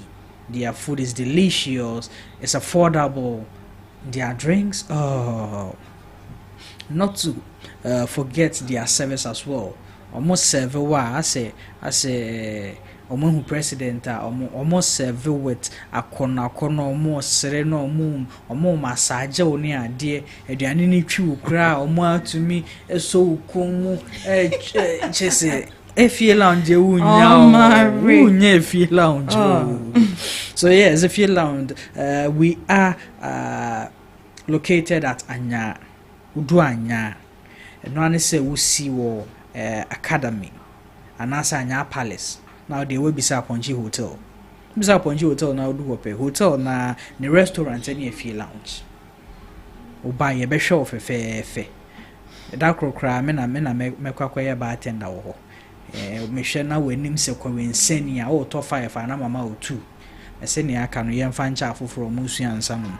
Nti Efie Lounge ye show ye nyina ye show when we Efie Lounge and Steve. Yes, madam. We are back again. And then boja na baby aboko de. Nyame adom boko. Na baby girl birthday no. And no baby on say a see weekday. Yeah. And normally weekday na dey ye nyina ya so ahye. Okay. Ti enra kra me free ha na me call baby. Hey. Ti me free baby ho no be dru ye no. Baby. Now they are some bro so say baby so we intend to do something for her. Okay. Na baby no. Baby they say baby. Okay. So we will do something for her on the weekend. Oh, okay. So on the weekend, maybe I will be invite you. You invite you be a sure private party. Oh. Na kwaya no. We invite you be am for hand you can answer. Yes, you can answer. That's all my me am who live. David said me private. It doesn't mean that we are not going to invite anybody. Okay. It means that the invitation is going to be limited to a few close people. Okay. That's you're not part. So how do you know you are not part of the few close people? But yeah, before we move on, yesterday there was a story, a disturbing story, and the unfortunate issue about this story is that it is coming in two folds now. The initial report that came out was in the Ashanti region, somewhere in the Ashanti region, a military van was passing. I know, some people mourning. You see, it's getting to the weekend, so these funeral stuff and all that. And one of the people, the mourners, had put on a camouflage, the military uniform. And so the military guys were like, he should take it off. He agreed to take it off, but he only took off the shirts. And they insisted he takes off the trousers too. And he said that's according to the reports. He said that he will go naked if he should take them down. So they should allow him to wear it for now, but he's taking the top off. For the top, he has taken it off. They said the military didn't agree, so they still insisted, pressuring him to take off the which brought about some confrontations between the community people and then the military, and resulted in a gunshot. One had his head blown off. Did he die? Well, there hasn't been a report of death yet, but the bullets hit one person's head. That is what they are saying. Now, during the report, when the report was made on social media, someone came under the post to debunk it and said, why are they misreporting what actually happened? Okay. So the person also narrated that this is what happened. There was a funeral going on in a certain township in there. The military was passing. When they got there, they realized that the road was blocked. And so they got down and told them that this is a high road. You can't block a high road because of your funeral. So they wanted to unblock the road. The people got agitated and attacked the military men. According to the eyewitness, they even threw stones at them. Wow. So the military men had to also retreat into their van, get their weapons, and retaliate. So that was, to the second report, what actually happened. So nobody was wearing a look-alike uniform like the military men? Well, even if someone was wearing it, I don't think that was the because it's been long. Yeah, that I saw military attacking someone because of wearing camouflage. a look-alike like this. Honestly, it's been long. Acquire old news, even though it's constitutionally mandated of them to get it off you once they see you wearing it. But looking at the two reports coming in, if any of it warrants what happened there, I will take the second one. Because if you've blocked the road and they are unblocking it and you attack them because it's your town and you are having your spilele, so they should allow you to. I mean, do your thing. But which media house is that? I don't want to. Yeah, but that was a report. Yeah. Good morning to everyone. Good morning. And before we even start today, I want to take time and appreciate everybody and say thank you to everybody that showed up for Cookwise today. You contributed in making the day special for her, and we are grateful for everything that we got yesterday, gift, well wishes, and all that. We thank all of you. So delving deep into the issue, see, we've condoned certain things in this country to the extent that people feel entitled to do them. Why on earth would you block a road in the name of having a funeral, doing a funeral without a permit? You can block a road, but you need a permit to do it. So if you block a road and then somebody, I won't even limit it to the fact that they are military men. Anybody at all can tell you to unblock the road without a permit. Anybody, any citizen at all. And if you resist, he's entitled to arrest you and send you to the police station. That's called citizen's arrest. So I won't limit it to the fact that they are military men and they are supposed to keep law and order. Everybody is supposed to keep law and order, including you who think that you are having your funeral and blocking the road. It is a responsibility on you to keep law and order. So you don't have to be lawless. You get it, by blocking roads and all that. It doesn't make any sense to me. And the first leg of the whole issue, that claims that somebody was wearing a camouflage or something. You know, these things, one shy bedding. You are not a military man, you are not a soldier. Into one shall attire na a bedding. I didn't think I mentioned this for entire. And no and so per uniform ashe now I call Jesus no apam uniform ya na ponom de ba ya line na wa shebi prison for attire say uniform prisoners for attire say uniform this is all person share uniform you can wear those okay nipa bi obetam military uniform ashe na bi mboni woni trim he's either trying to intimidate people or to commit a crime. Okay.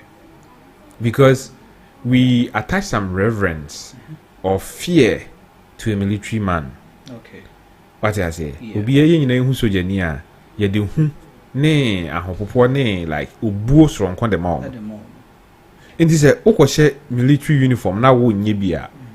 What are you trying to tell us? Yembu sa pepepe. And I say ma kwan na ne opeso ye no ye.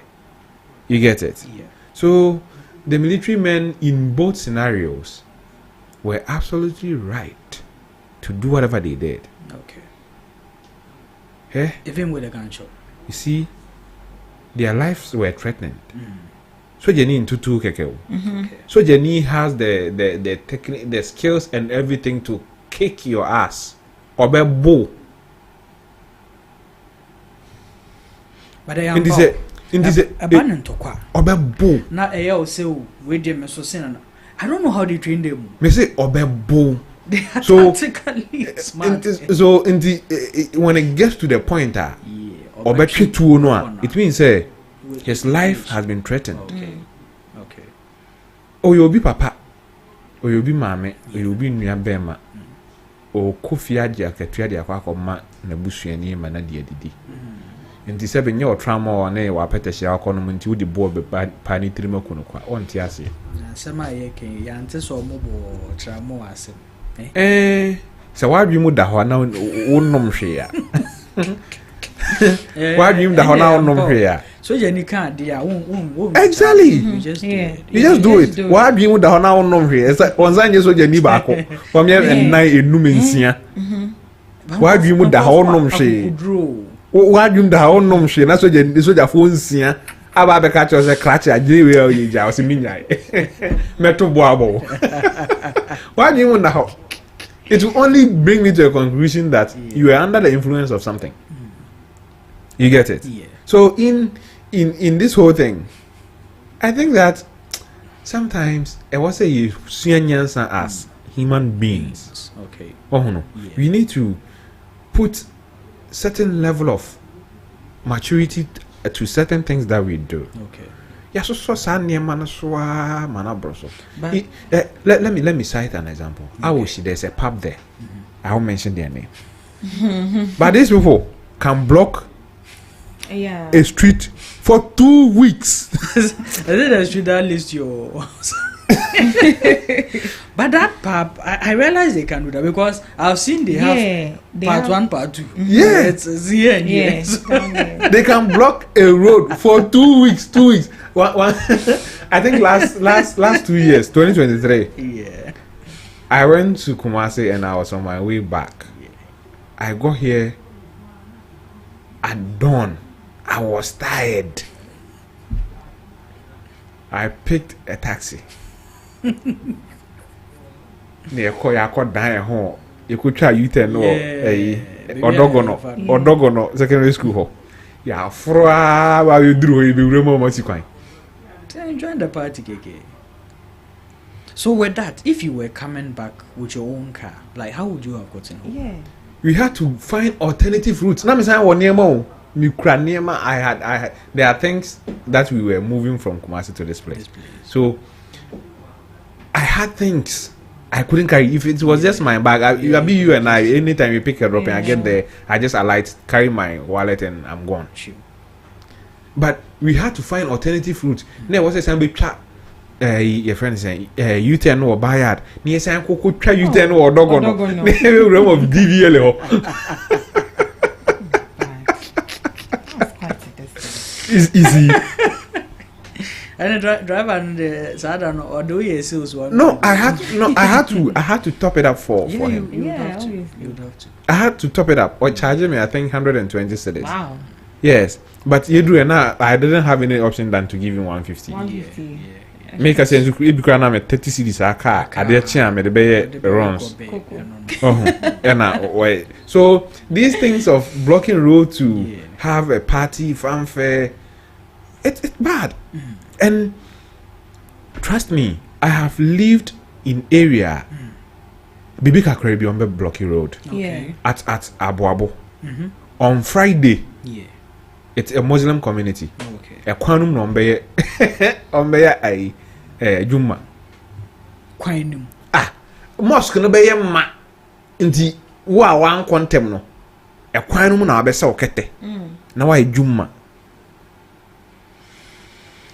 But so we've condoned these things. Yeah, man, I am normal. And you'll be happy and say, Obetimi aye no afan ho adi. And even aside Juma no krombe no abo on Fridays no. Amaria. Obi waria. Ombe block What's na some around Osu Jamestown honda. There be. Hokra dem empe hokra. Obi a wo na ye na fidem mu keka. Wa wo ka bia untu ka da de no. Ye be block kwan. Aya rofo. Say ye ba kwala ni di ni wie na edu time a ye ni di wie na omode omo jama ni shemu a. Okwa. Be savie. Wo ye mpi kra wo ntwem. Yeah. These things we've normalized them. But sa kwan na wa dwen ye wo say o ye o party na wa block no. Yeah. You bet me about say emergency be si obi pesa kwan na dey call hospital. E ja to obi fie mu. Ye pe kwan dey akwa kodum dia na e be duro no abo canopy dey nkonwa si kwan. So these things are things that I think the district assemblies should enforce their bylaws. Their bylaws are against these things. If you want to block a road, you go for a permit. They advertise it. Tell people ahead of time, say, if we does say, what does say, why we ever block it? These are the alternative routes. Offer Hanwa Kopi here, no for Hanwa here. But if you don't do that, now all of a sudden, maybe we do not block it. What are you saying? Let's say, you know, okay. But Steve, we know what the military stands for in Ghana here. They stand for external protection. Don't you think they could have at least exercised some restraint in you think the military is for external protection alone? No, not that alone, but purposely that is what we are. When issues get out of hand. And I didn't know Mudi Charlotte or say chino. Mfango. Somebody crazy. I didn't know Mudi Charlotte or say chi. Say external protection go there. There's no Mudi Charlotte or say chi. She was Debbie Charlotte say about quick reference. Neo Jameson. So was a wow. I didn't know the Jameson. No, you could Frank Davis bag or more court. Or more court Frank Davis, lawyer Frank Davis. Not so you need to bag no the court. Me well, send them busy when you be frown. You see, that was just by the way. Yeah. The whole issue is that the fact that they are to protect us from external aggression doesn't mean that if there's a blatant disregard of the public order, they should just ignore it. Okay. No, I mean, with the gunfire coming in, that is where if they could have at least exercised. Obiato border. Obiato border. You see, I'm not justifying the fact that they shot somebody.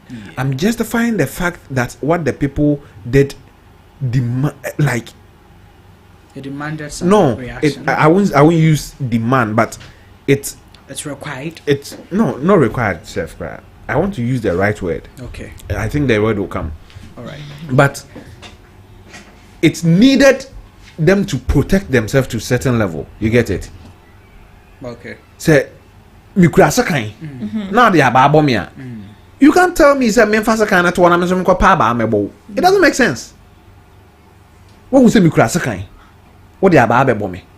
What say me dey me fasa kana to because aba na wo de bo me wan fasa kan am twa me ntimi. Self defense has no formula.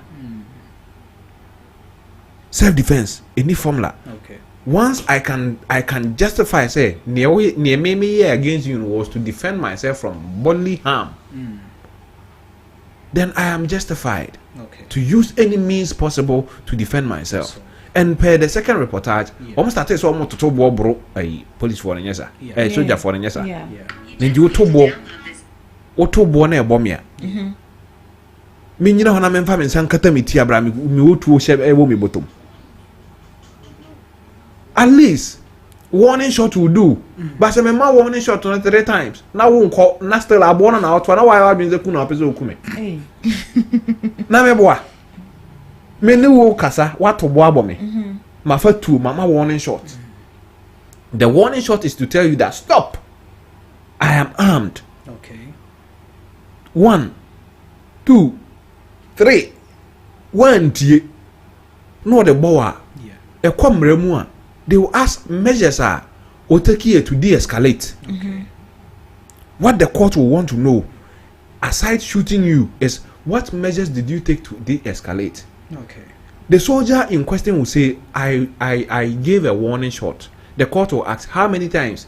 3 times. And what happened? They were still coming at me. Still coming. Okay.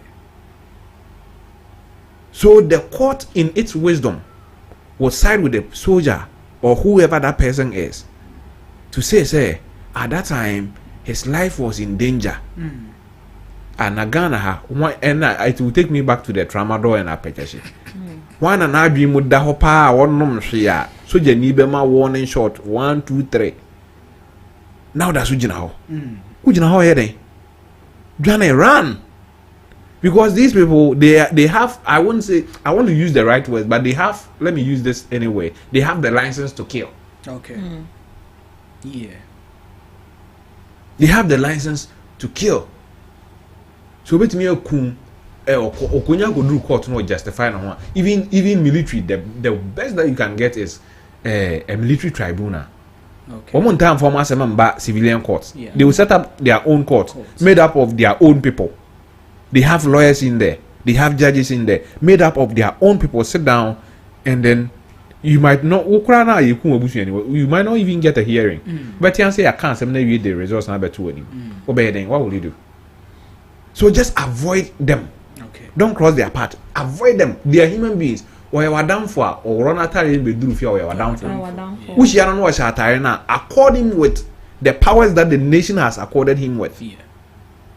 And I heard, is it part of our topics? The military trying to saying they will retaliate. They will retaliate. Yeah, it's part of it. Can I just let's just get that under. So if putting that together, so what we are saying now, say we are BMP now they you can't and then you feel that you are like maybe our minor druno. You can do whatever you want without recourse to law or unsuru sojani. Like these are the things that will happen. One be bo, one man bo, one be bo to a you get it? Yeah. And come here for nebeko. Na juma no ya man akwan say unprotected and na tuo no one at you. So the vote when you crowd no and you one at ye yan na to tuo no ma say monye na momfa mo ye ho ban. Na wa to tuo mo bi say gina fa bo me ho ban a. Na wa wo san ko threaten nipa no a then on for tuo no nye. Or the born ho ban. But how do we get here? I mean, getting into the conversations for today. The Army Chief Superintendent have issued a warning in Boko because over the weekend some of their personnel were attacked. Yeah. And this wasn't the first time. And so he has issued a warning that right now, if you people attack us, we are only here for your own good. Safety. So if you attack us, we are going to retaliate. Warning here. The warning that the man gave, it is not necessary. Why? You don't need to, you see, Boko is a war zone. Yeah, for now we have to accept it. As it stands now. Yeah, we have to accept that. Boko is a war zone. Yeah. In war zone, like, they don't see reason. But the thing is that we are still trying to reason with them. To reason with them to do what? On a negotiation to. we've seen Otumfuo step in. We've seen the president taking measures to curb whatever is going on there. The first place John Mahama went after his swearing in was where? Was Boko? In Ghana, maybe or call first here Boko. Who is John Mahama? He's the president of Ghana. And the chief, what do they call it? Executive.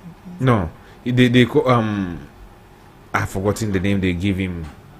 Soldier phone in a penny. I've forgotten the name that they give him. He's the commander in chief of the Ghana Armed Forces. So if the commander in chief of the Ghana Armed Forces has come to you, two parties that are at war with each other, na okase ntokwa no momfa makodi engu fom ne enka asem no boko na mantie na, what warning does the military need to give you again?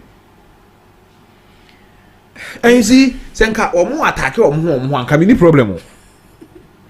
Kojo mensa na waba ho a obe keep peace no oni akurugu one ai anaba o attack no say den so why den ni say sen omo pe omo freedom they akọ omo ntokwa once wa ba say obe stop from tokwa.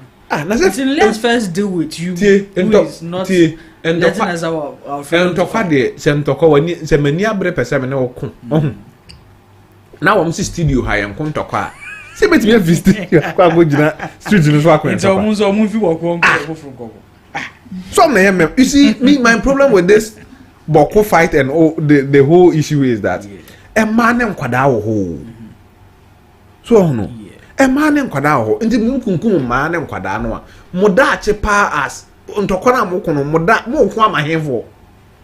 Well, because was it last week? The generation that will come after you went to town. A man made a suggestion. He said that Nyaya no yenja no zama na dinje se omukuna so omusan wo ho a ya ko fa asase na beka na ka de na sa because assistants they don't want to listen to anybody.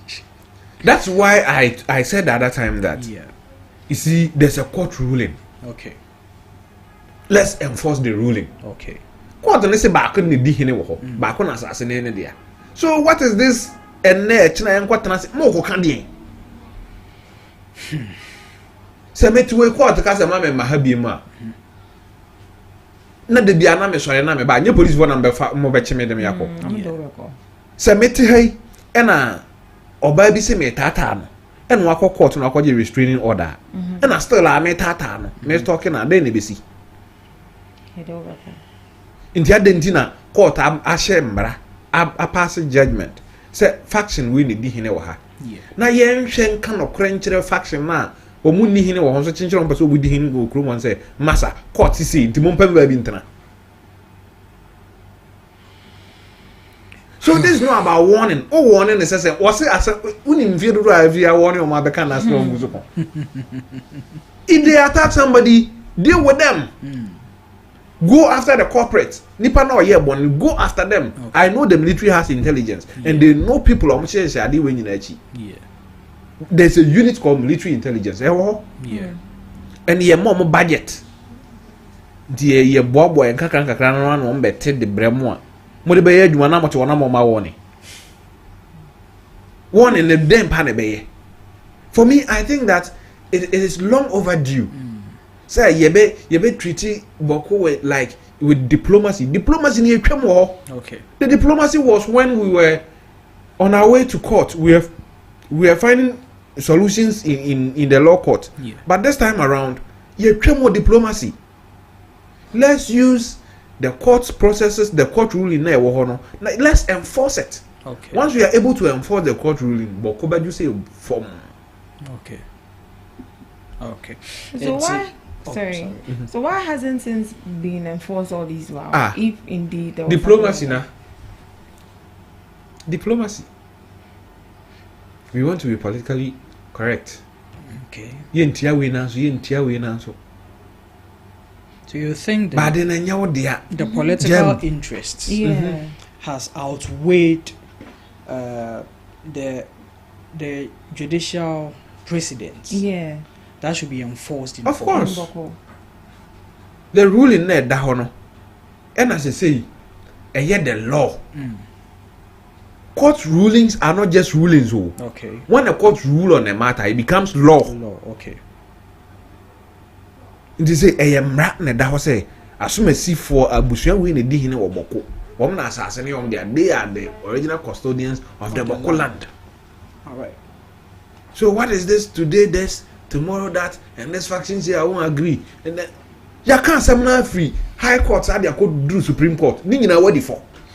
And the one tear say court ben any court ben pan up person there some could in the court now there's some it did something in our town from the Supreme from the High Court, Court of Appeal, Supreme Court, appeals at the Supreme Court review near the Nina normal town. And at the point you filed for review, you wanted the decision to be reviewed. One assign quite a working as an assign. I don't know what you're saying here. I saw morning, so my son, one year, one kind of woman, Takashi. 17 I'm a person for no Takashi. What is it? But you know, as we've been saying, yes, we know how the army is equipped. Yeah. In terms of these things. So a retaliation to the civilians who are civilian. Hey, if you take a gun as an individual, kill your fellow person because of conflict, I will never see you as a civilian. I will see you as a terrorist. Hey, I'm a terrorist. I'm telling you. No, I think that is quite a reach. Really? That is quite a reach. Take your phone and Google the meaning of terrorist. I understand, but I mean, we are talking about two people misunderstanding themselves. Yeah, it's just a misunderstanding. Yeah. I'll find terrorists and read it to you. As you are finding it, let me chip in this. Okay. Did you hear that the Ashanti Regional Chairman, they've freezed this account? Yeah, I saw that. For NPP. A person who uses unlawful violence and intimidation, especially against civilians, in pursuit of political aims. And then you know what can talk about not. And it was is it chieftaincy? Chieftaincy and your political. No, chieftaincy is political. Everything is political. No, chieftaincy issues is defined as political issues. Okay. What I say? Indeed, Mami Sanka a person who uses unlawful violence, and intimidation, especially against civilians in pursuit of political aims. Okay.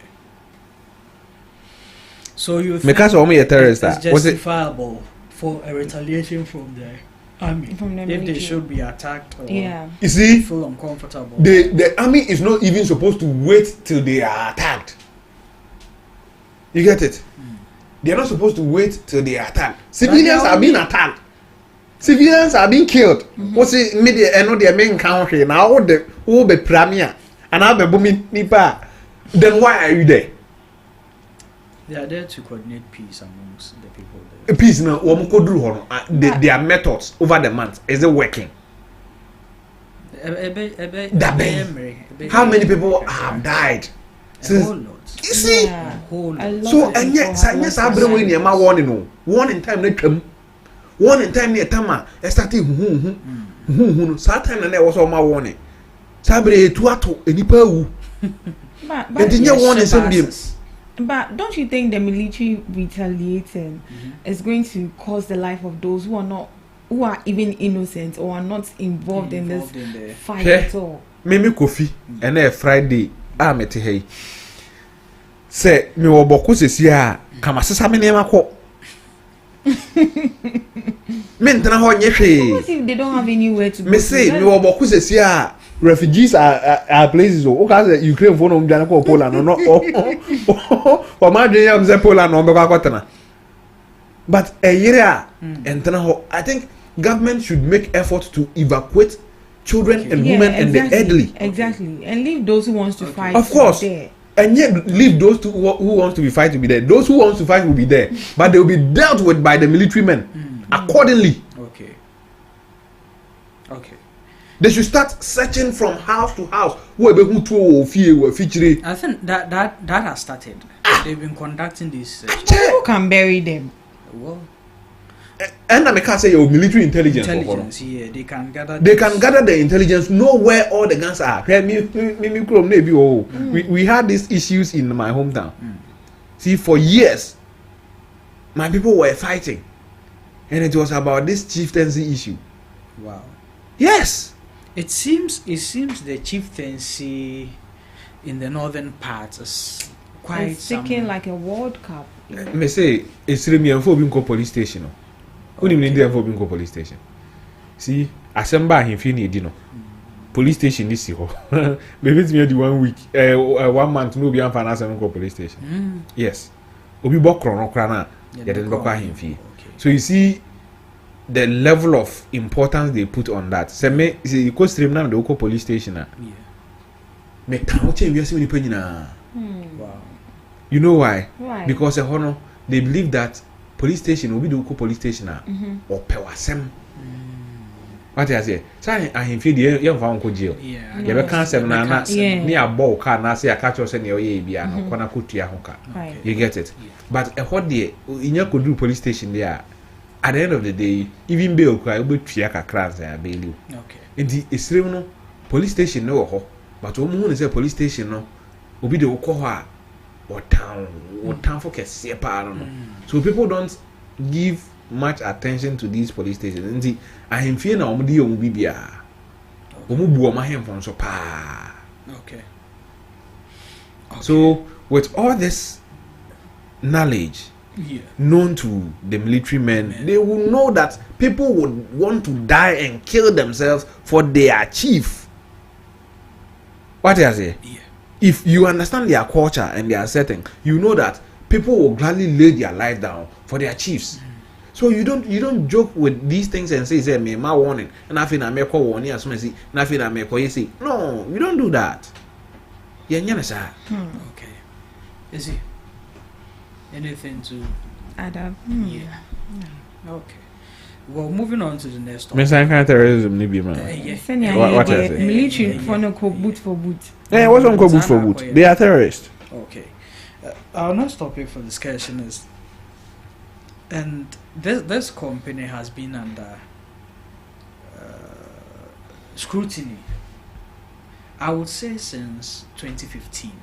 2015. We are talking about Zoom Lion. All right. How they serve the nation, how they treat their workers and all. Under this new administration, they are taking steps to renegotiate their contract with government under the Youth Employment Agency. And they held a meeting. And after the meeting, this investigative journalist, Manasi Azuri, employed the YEA secretariat that they shouldn't go on to contract this company. Why? Because he has dozens of articles on works of investigation he's done on this company, which part of it goes against the labor law, part of it proves how insignificant the company has been to us as a nation in their service. How, like a whole lot of discrepancies surrounding them. So he is suggesting and pleading with Ghana not to move on, renew the contract with Zoom Lion. But we've had Zoom Lion for long. If anything, don't you think we should just review, restructure, and demand more from them, because now it's almost like they've built their company's capacity on the resources they've garnered from Ghana. And the more free, sir. It's just say, in a way, and a part of this issue is their salary to their workers. Now, Zoom Lion is taking 850 cedis from government. Zoom Lion is keeping 600 cedis for themselves. They say it's for supervision operations, and they are paying the workers a P of 250 cedis. And the workers work for 3 hours. You need to add that context. However hours they work, I mean, this is what they are getting. Yes, I know. I was just thinking of how to strike an average of 250 cedis by 3 hours. Yes, by 3 hours. A month by 3 hours. 3 hours. So in a month, and we do that with the minimum wage. In a month, they are doing 90 days, right? Yeah. They are doing 90 hours. In a month, yeah. Yes, they are doing 90 hours. So divide 90 by 250.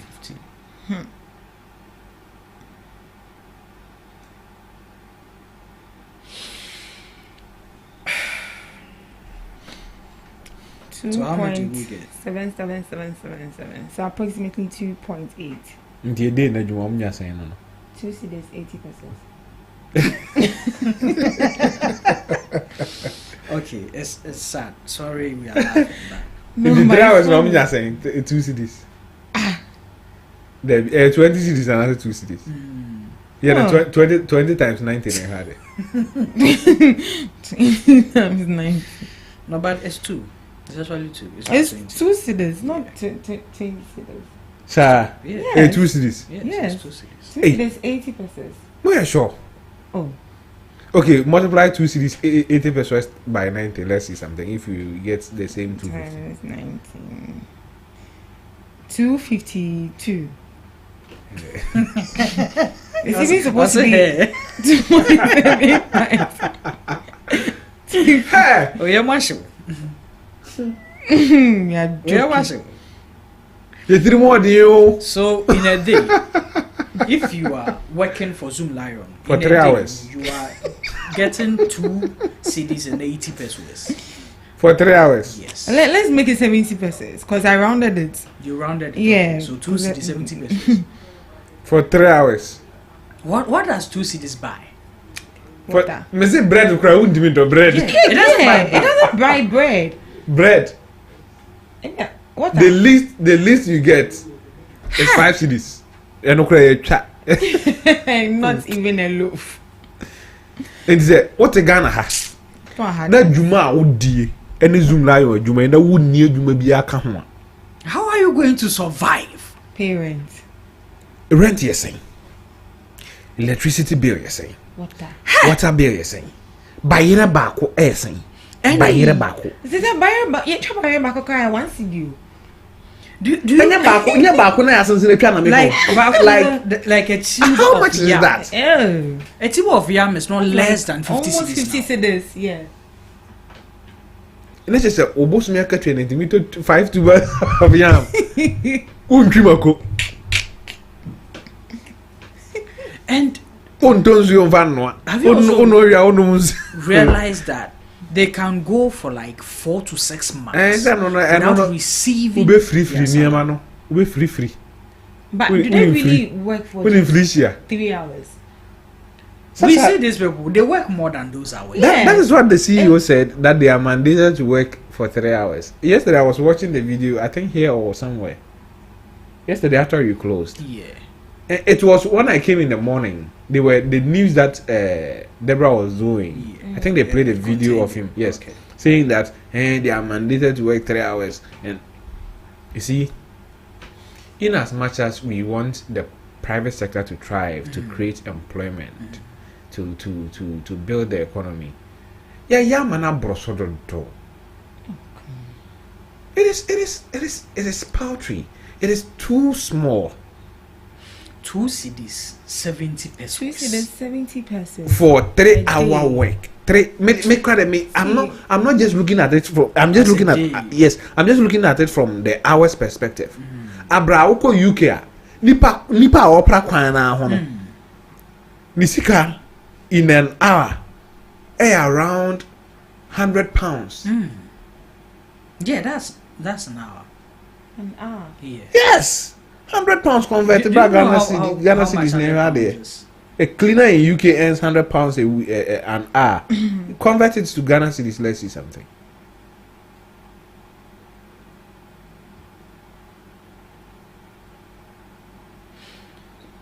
What do you think should be done about this? See, the government needs to be serious about these things. The minimum wage should cut across. Hey, okofa carpenter ni, okofa a mason, okofa your friend say bade ni no nko do afuma. The person should charge you or you pay the person the minimum wage. It shouldn't be anything less than that. Less than that. £100 no nya say. 1,973 Ghana cedis, 88 pesos. Okay, divide 250 cedis by that.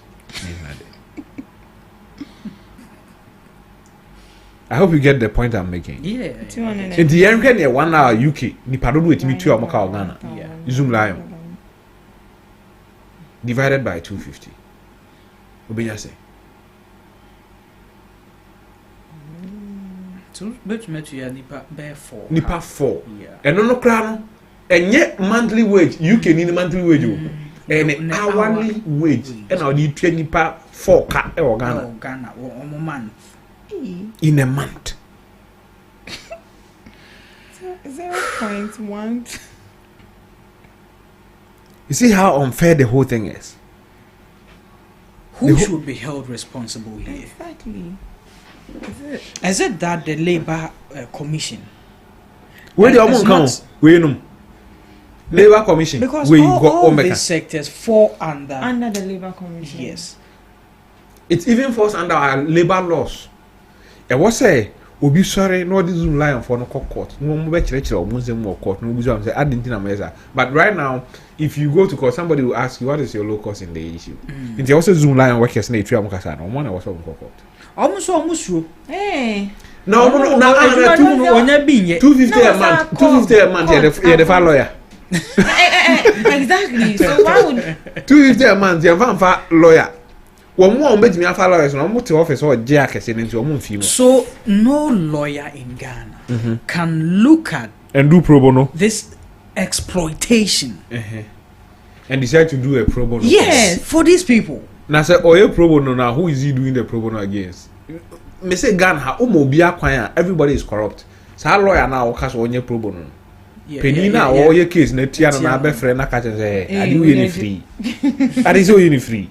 Beje kakra na di actually di. Ndi asem no court. Na lawyer ne say we di actually so e betimi di 3 months na enfra asem no da. 1 year na enfra asem no da. Na say story bi ba one thing. Bra sa akọ dey see we ekoba. Yeah. Akọ bi say one na the sack collection logos ni ade bibia the idea no come as akọ dey. Na sa akọ dey fa na chi implement ya dey no. No mo call court.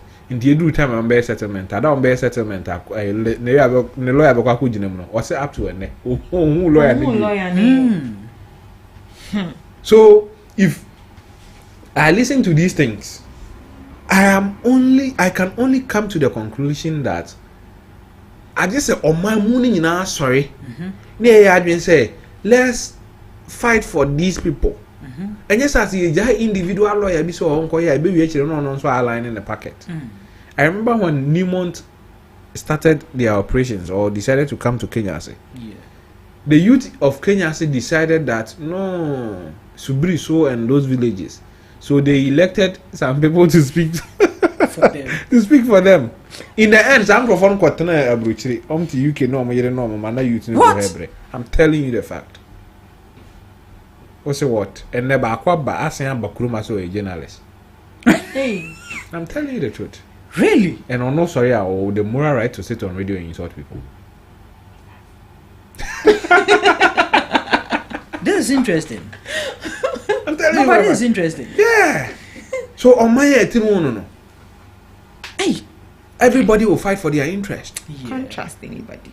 And you remember yesterday I told you that if you follow your interest too much, you become a fool of in the eyes of the person who wants to be objective. Sure.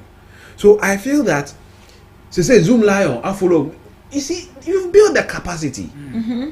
Make sure say on my way now, what you who you see on my way as a model, as a case study to go outside Ghana to other African countries, bid for contracts, win them because we have the track record in Ghana.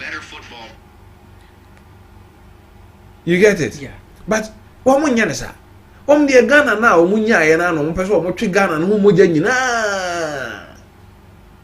If I were to be an executive, a CEO of a company like Zoom Lion, kamekwa ko dis kana wa bonten. No be deal with Ghana. Because I've built the capacity. Yeah. Ghana has helped me build my capacity. I have all the equipment to make Ghana clean. I'll make Accra the cleanest city on like in Africa. And yeah, Kufuor star nibi. Now can you attract of course to come? The Ghana case study. This is Accra. Yes. I am in charge of the sanitation of Accra. Yeah. Monfa city no mame. Na monhwe magic. Monhwe magic ameye. But in this your master state of the nation address, I know Dominicano president fee. He say no afa no share way. No ko share way. No, he say Ghana kakra no. You see, the world is huge. So if you have track record, if you are able to build yourself to a certain level that you have track record, you should be able to access other services in so many countries by using a case study. So every day I say this to Cheddar. Saying, come here, Cheddar. What I would have done would have been that I would have contested from a constituency, used all my resources to develop that constituency, and now tell Ghanaians that look what I've done to this constituency. Give me Ghana and I'll do the same thing. Sure. And I would have applied that same model to Zoom Lion. Because they have the capacity to do this. They have the equipment to do this. So why are they not doing it? So let's go in United. And then streets near cleaner. Come in how? So many people 250. And then Yanam near who fear. Even with na wo tuya nipa ne 250 a obey den akose ne mra akopra na city na of course ni TNT kwai say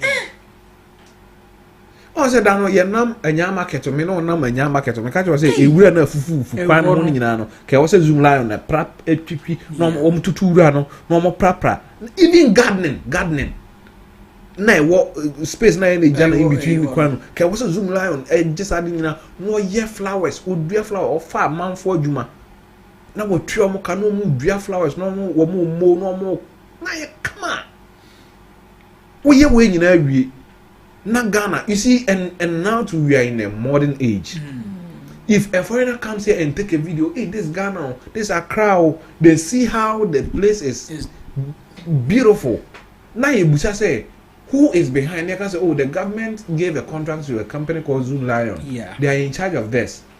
Me say you and Krababa foul a keynote on how to beautify and clean cities. But one yes, sir.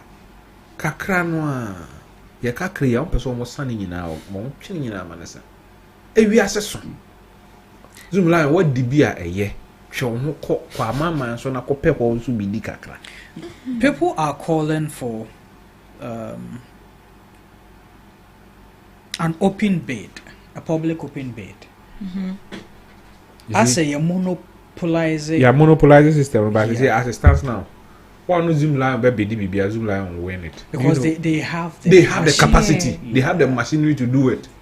But with that, even with all these, we've seen how their services as a country, as an institution, they can silence Zoom Lion. Okay, let's give it up to other people and see. Or don't you think? Ghana, we practice free market. Okay. What you say? Yeah. Untimi mfa mra bi ma say obi abetimi aba abeto me phone ba all the meant to be. Okay. We don't have that kind of laws here, our laws allows for competitive tendering and competitive bidding and all that. Okay. So Sabra not want to work. And no been an Katie Hammer wanted to do with the cement people are Anya human. Okay. So I know what or no what Tanana them wash a share cement body about it. I want to emphasize. Yeah. And you're not cement no. You get it? Yeah. So if you want to do that, it will not work. Okay. People will even rise up against you. Okay. So the best thing we can do is afford people the equal opportunity we gave Zoom Lion to build their capacity up to this time. All right. So we can go like, okay, now we want to open our market to other cleaning companies. So if you import cleaning equipment, it is duty free. We are not paying any duties. Okay. We are going to cut down taxes on cleaning equipment and cleaning companies. What I say? Yeah. And you can make it like the tax incentive will be for startups. And you Zoom Lion now when you need to do you are not part of the startup. Okay. What I say? Yeah. And I say we can say the cleaning should be for companies that have been in the existence for 4 or 5 years. What money be nyasa incentives na ye kan wasani. Zoom Line will come 30 years. Unyebi. What I say? Yeah. That's the only way we can build other companies' capacity to catch up to Zoom Line. Okay. But it's sad. It's very sad. Really sad. 250. So the rest of the 600, what do they use it for? And on this your staff supervision. And on the church your more staff no more your office ne car. But it's not too much. And on the tofu a cars more and on the maintaining cars and any are there 600 cedis from each worker. And look at the people they employ. Nkabe kane one is was an on a human ultimate no na wona attention over kane. And people are still working. You know the interesting people don't have jobs now. They work. You know the interesting thing. I learned that him seeking a renewal of this contract, he was actually going to up his gains. This is on charge about 850 NB. Gono kopem more.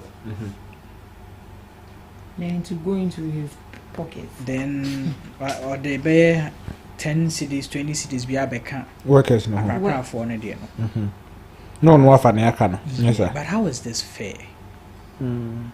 Who should step in for the workers? For the workers. Ghana the Americano. See, the person who step in for the workers is all of us. Okay. It's the government. Okay. You get it? Yeah. If we don't do it, then we will continue to allow this thing to continue. Okay. You see, but if we come together as a people, if the government says no, enough of this thing, yeah, let's build another institution's capacity. Let's help another institution also come at play. I tell you, before Zoom Lion, there were cleaning companies in Ghana. My cousin had one. Okay. Where are they? One buyer no. Central government will now give the contract, but at first, district assemblies, this cleaning companies all contracts. But you see, central government want to buy contract through the local government and YEA. Okay. What I say? Yeah. It is a basa company can say no nebenya a bit me attract your friends saying. Government contracts. Okay. But yeah, the district assemblies no more decentralized. I didn't na tanka me and some you be not to me district assembly now project contract now to change sewage near there. I think I can so bit me build your capacity to extend say area now on a district now you can take bigger contracts and clean the place. It shouldn't just be say contracting from the central government. Now Zoom Lion a Praga na have a city case come on. It's not a good thing. Okay. So then if the government is listening to us, this is what the big is saying that other people the capacity to grow and flourish and because monopolizing this, and that is what monopoly comes with. So and it doesn't help the growth of any institution, not to talk of even a country. So government should step in here. Moving on to our next topic. The Akwanta mining boss, FIC, has freezed his accounts, both his business accounts and his personal accounts. Almost shese nisika semono ana ebia kwanya unya nisika no enam kwan boni bi so ana sika no so owo no ode aye niema bi a edistort oman no shebre bia the freezing account no my investigation. Okay. And when the news came up, right after that statement, right after a directive was given to all the banks in which his businesses or companies save with and his personal accounts are with, he traveled to the UK. He has left the country. He has left the country. Won't you all diplomatic passport? Oh, visa no hodada. Okay. We need diplomatic passport, but visa no hodada. Until so visa no hodada there. Maybe a peso could be waiting to take it. Mo pesa mo mafia no ha de obekọ Ghana UK na. UK. Cheti me dey nipa free UK ba. Oh, na ye de na bed. Say na account na mo freezy. Say ahwehwe mu na odi fo a UK ho na wo betimi aka choncho mo fa wo mere Interpol be ba be fa de wa ba. Interpol. Say Ghana ka say you declare untumi. Yeah. Wanted. And Interpol moye near Panamra, they will just issue a red notice. Okay. And when that red notice is issued, wherever you are, even if you are in the armpit of the king, they will bring you. Or checking charge na motu. But here's my question. And this question, I think it will always cut across whenever an issue of this man comes up. How long has he been saving here in Ghana? How long has his business thrived? I then a fein ammonia bam also say A beer or ye BBC. This is why people think that this is a political witch hunt. Political witch hunt hunting what? What are we hunting? Now what? You see, people have suffered near one to me suffer without people not even knowing. I know somebody in 2017 or Brea Eco Pair investment. Okay. $40 million. The free Germany be drew Ghana has or be invested in the business. Okay. What this can be do is can be hitting account. And some crofo being near Bomudi FIC4. Okay. A freezy account no catch and say Uncle Court could do quarter or member on church the Munchra and any intia. She can free a legitimate source.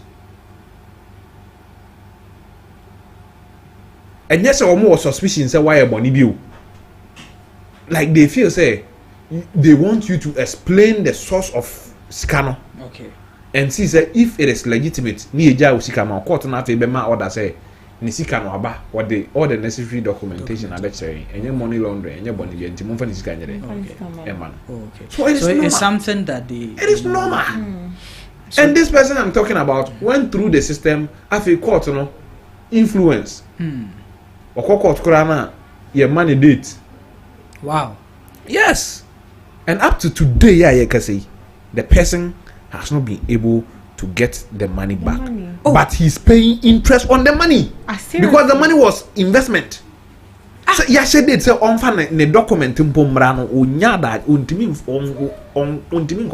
or kwa onya date like that's unfair. So the money is just lying. Of course, the person was politically exposed into nearby no. Oh. You get it? So these issues, say me to say obi jina baby can say I look at the person and ask and they are going in the course of Ghana.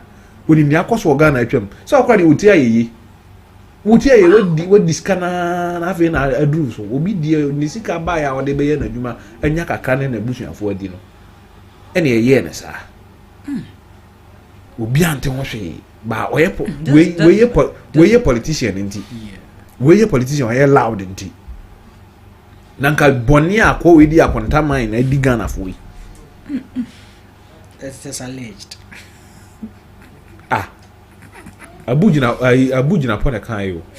Was only license no to ayi gold air forest no catch and say hey o ba party na be ya me bo ni so mo kan na no tun. No kan na catch no. You see before Akufo-Addo did that as of now ni esi ye no. Ni esi ye eno no. Abujinapo wanted to fight Galamsey. He really wanted to fight Galamsey. Oh, are you sure? Yes, but Galamsey defeated him. But Abu himself, it is alleged that he also had concessions all over. Sir, if you can't beat them, you join them. Join them, obviously. At the point when he realized he cannot beat them, he just has to join. So me akonta mining ne your fizzy way account I've seen it. I've heard it. So it is normal. Okay. If the FIC if they have a problem, if they feel that they suspect you of certain crimes when it comes to in relations of money, they are the authority to do that. They have authority to do that. Okay.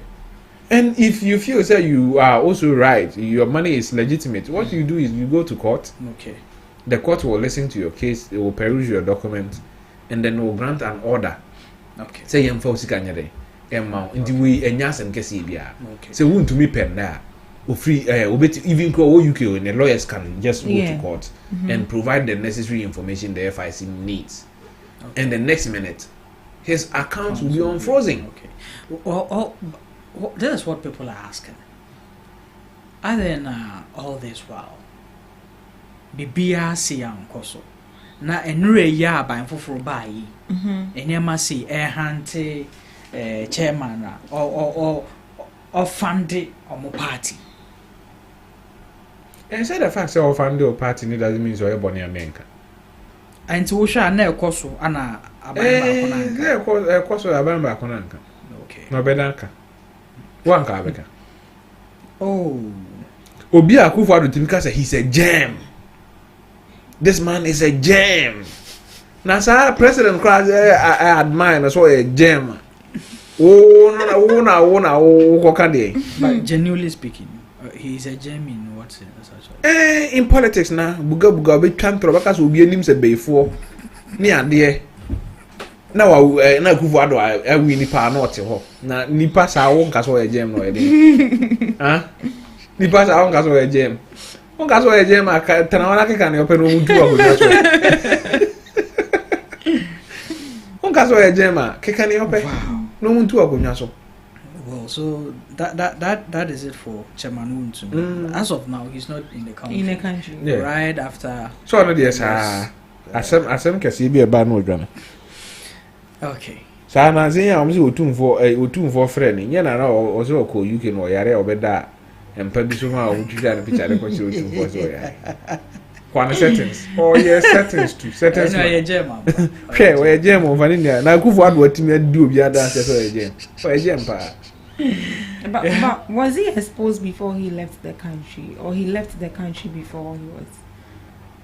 It was exposed before he left. So why didn't they stop him from leaving the country? Well, as of now, you see, you are stopping him based on what? Of course, they can't stop him from traveling. Yeah. If on your bonnet, you see, even a passport crano, a court will have to seize it. Any final court. Sir. What I say? They are only investigating. Of course. It could even come out that he will come out clean. Clean. Near Sunday and name in Amano. Okay. So. But do you think that is a possibility though? that you come out clean. You come out clean. What tactics? What sort of tactics? What sort of Laughter is this? So which? A teasing laughter.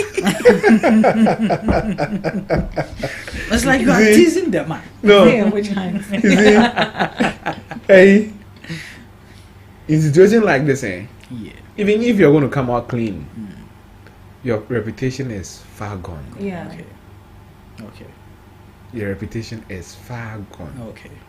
Right now, as it stands now, so you see, we investor, would you even invest in a quantum mine? As of now, it will be difficult for me. Looking at the things. His company is dead. Unless what the company for the deal for so no they associating from the company. Okay. You get it? Yeah. So things like this, there are repercussions. It has repercussions on you, whether you come out clean or not. Okay. Your image as a businessman will be dented. Right now, if somebody even wants to invest in your idea, no Google, Udia, some of these stories will come up here. And this being recent, this is actually the first topic they are going to see about. Yeah. So you can imagine. Okay. I wish he comes out clean. Okay. Or so I don't wish him his down. I don't wish him any bad thing. Sure. I wish he comes out clean. I wish he's able to fight these things. Okay. And then come out clean. Even that will go to show that our legal system is fair. Okay. And it doesn't matter whether you are party A, party B. Okay. Once you investigate, you say you clean, you jail, you enforce, you and fight even chichirichiroko. Se we mpo ye jano se we mpo ye ja wuntumi a galam say dia no so ye betimi ja na ma na ye and only the evidence you too then the fidie na chero. Anyways, moving on to the next topic. The Ghana Bar Association yesterday released a statement in regards to the suspension of the Chief Justice. And your man, Roman Father, Asefua, you call him Roman Father. I don't know why you keep calling him that, but has filed an injunction for the court to suspend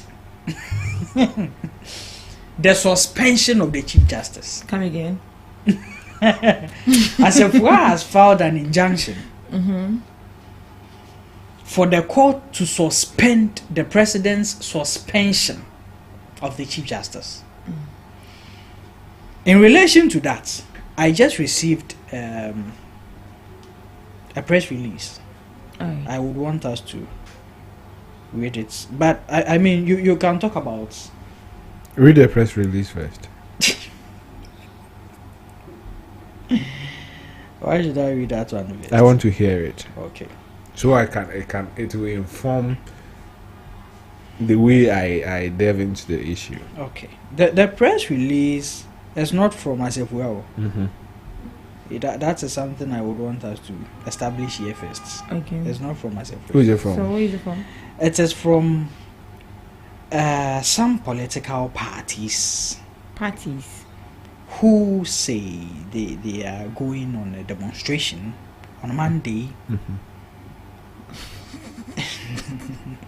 What political parties in India? Okay, I'm coming. Let me. Minority Forum. Yes. Let me just read it to us so that. So, the NPP, the LPG, the PNP. LPG, anyway. Akpalu, yes. I saw Akpalu there, Obekobi. Okay, so for immediate release, this is dated April 25th, 2025. Political parties to demonstrate against unlawful suspension of Chief Justice and unlawful termination of appointments on Monday, May 5th, 2025. Now, the story. In an unwavering defense of Ghana's constitutional order and judicial independence, political parties and well-meaning Ghanaians will be staging a nationwide demonstration in response to the unlawful suspension of the Chief Justice on Monday, May 5th, 2025.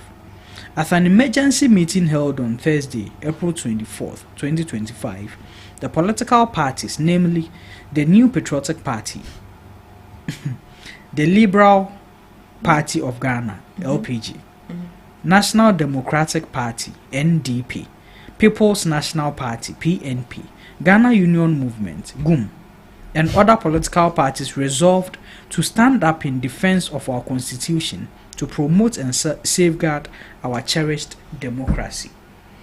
The political parties observed that the blatant disregard for the rule of law is not merely a political matter, but rather an assault on the very soul of our democracy. The disturbing trend of judicial intimidation by the NDC is not new. The pattern is undeniable. A case in reference is the NDC failed plot in 2010 to remove Ghana's first female Chief Justice, Georgina Theodora Wood.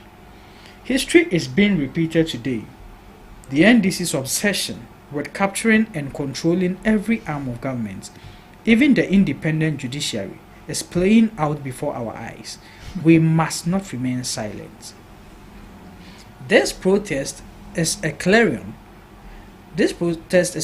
call to all citizens. Stand for justice, defend democracy, and protect our constitutional order.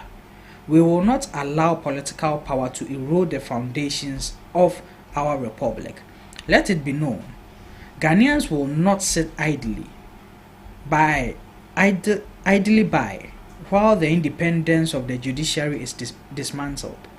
The time has come for all well-meaning political parties, civil society groups, Christian Council, Ghana Pentecostal Council, all religious groups and patriotic citizens to rise in protests against the unlawful and politically motivated suspension of the Chief Justice of the Republic of Ghana. This reckless assault on the independence of the judiciary is not just an attack on one individual. It is dangerous affront to the very constitution that binds our democracy together. Ghanaians must not forget the chilling legacy of the National Democratic Congress when it comes to the judiciary. This nationwide demonstration is not about politics. It is about principle. It is about protecting our constitution. It is about ensuring that the judiciary remains the last bastion of our democracy. It is about saying no to impunity. We call on every Ghanaian who believes in the rule of law, justice, and the stability of our republic to join this protest. This is a fight for Ghana. This is a fight for our future. This is a fight for justice. To the silent majority, a call to defend our democracy is now.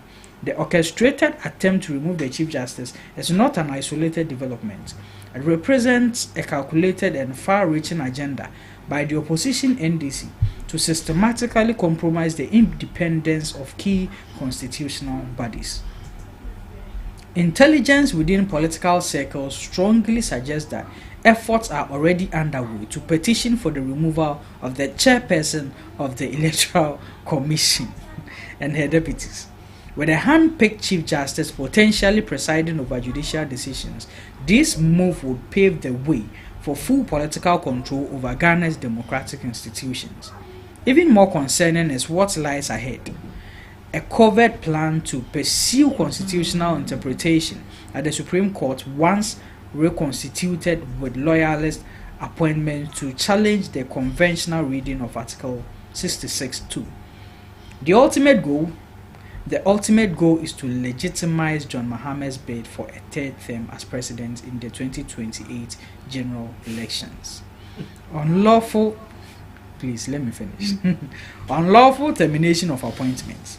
Creating jobs for the youth is a national priority. Oh, now I'm growth where unlawful termination maybe or the time me kwana me boa. This na me boa. O ka so kan we nyina. Nze hunu no beje time ni. So yes, that is. So they sat down. Wrote this on a sheet of paper. What is wrong with that? Somebody sat behind a computer and typed this. Why? Rubbish. Oh, come on. It is rubbish.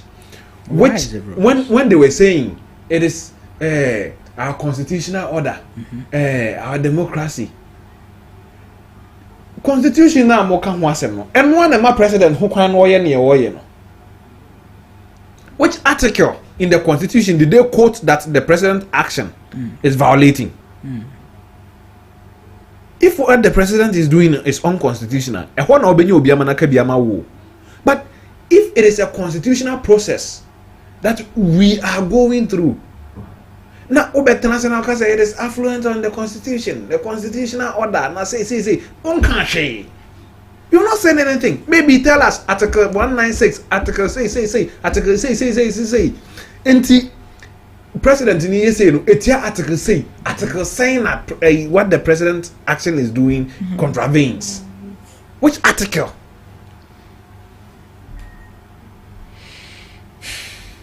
You see, if President Mahama had taken the petition and decided not to do anything about it, it would have been grounds for impeachment. Okay. You know that, right? Yeah.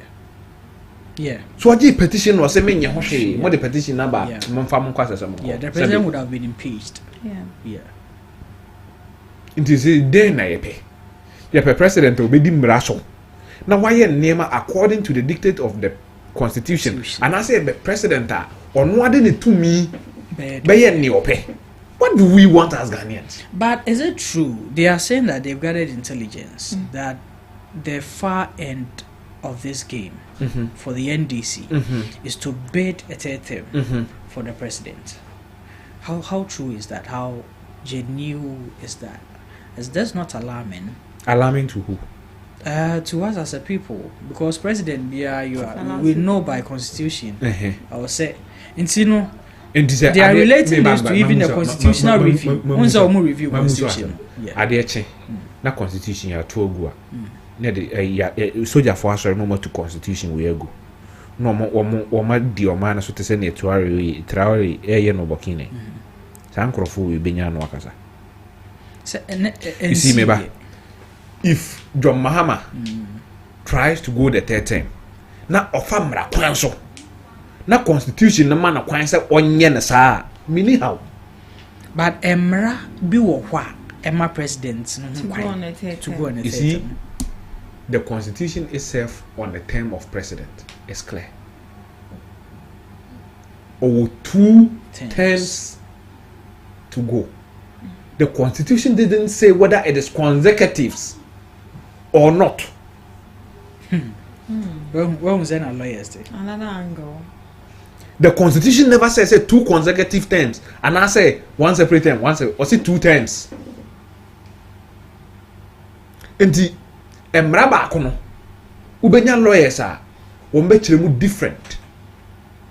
We bet me aka say oh it's the constitution is talking about 2 terms into ko ba ko aha na be ko ba ko aha 2 terms what we obi so bet me aka say e sense constitution na se kire mu aka say 2 consecutive terms nti ana say 2 terms separately nti bet me aka ba ko no be ko mi nu consecutive what we at the end of the day. So be sorry for challenges asem no Supreme Court. Na Supreme Court ka say okay. Say na ye hwe emra no me hwe emra ne din no. Constitution na nkyerem until we are interpreting it to mean say nye consecutive term obetimi akoba ako no abeko mienu ato aso. So Supreme Court ka sa na John Mahama ka so obeko ne third term. I don't have any problem with it. Really? Yes. Say constitution is a Supreme Court ka say there be 2 terms means 2 terms 2 terms means 2 terms. John Mahama should go and find some place and do what? And sit. Okay. And do you know that even if that happens, Akufo-Addo can come back and contest for his third term? Yeah. Do you know Akufo can come back and contest for his third term? Yeah. So,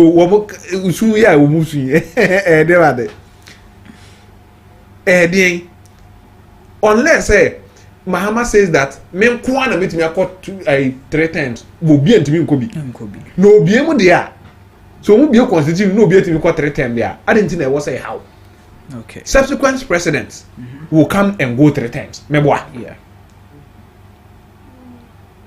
president that will come after John Mahama will go 3 times meboa yeah previous presidents who are alive and are still strong to contest can come back and contest and go for their last term meboa yeah So what is this? It's not like Oko amend the constitution. You got trouble. You still will vote. Yeah. If he amends the constitution and extend his tenure to a third term, we will still vote for him to become president on the third term. It's not rubber stamp or kind of pine. He's president going forward. Yeah. Yeah. So if Ghanaians don't like him being president on the third term, Ghanaians will indicate that in the polls. Okay. What I say? In the way you are some you home man so na you home petition.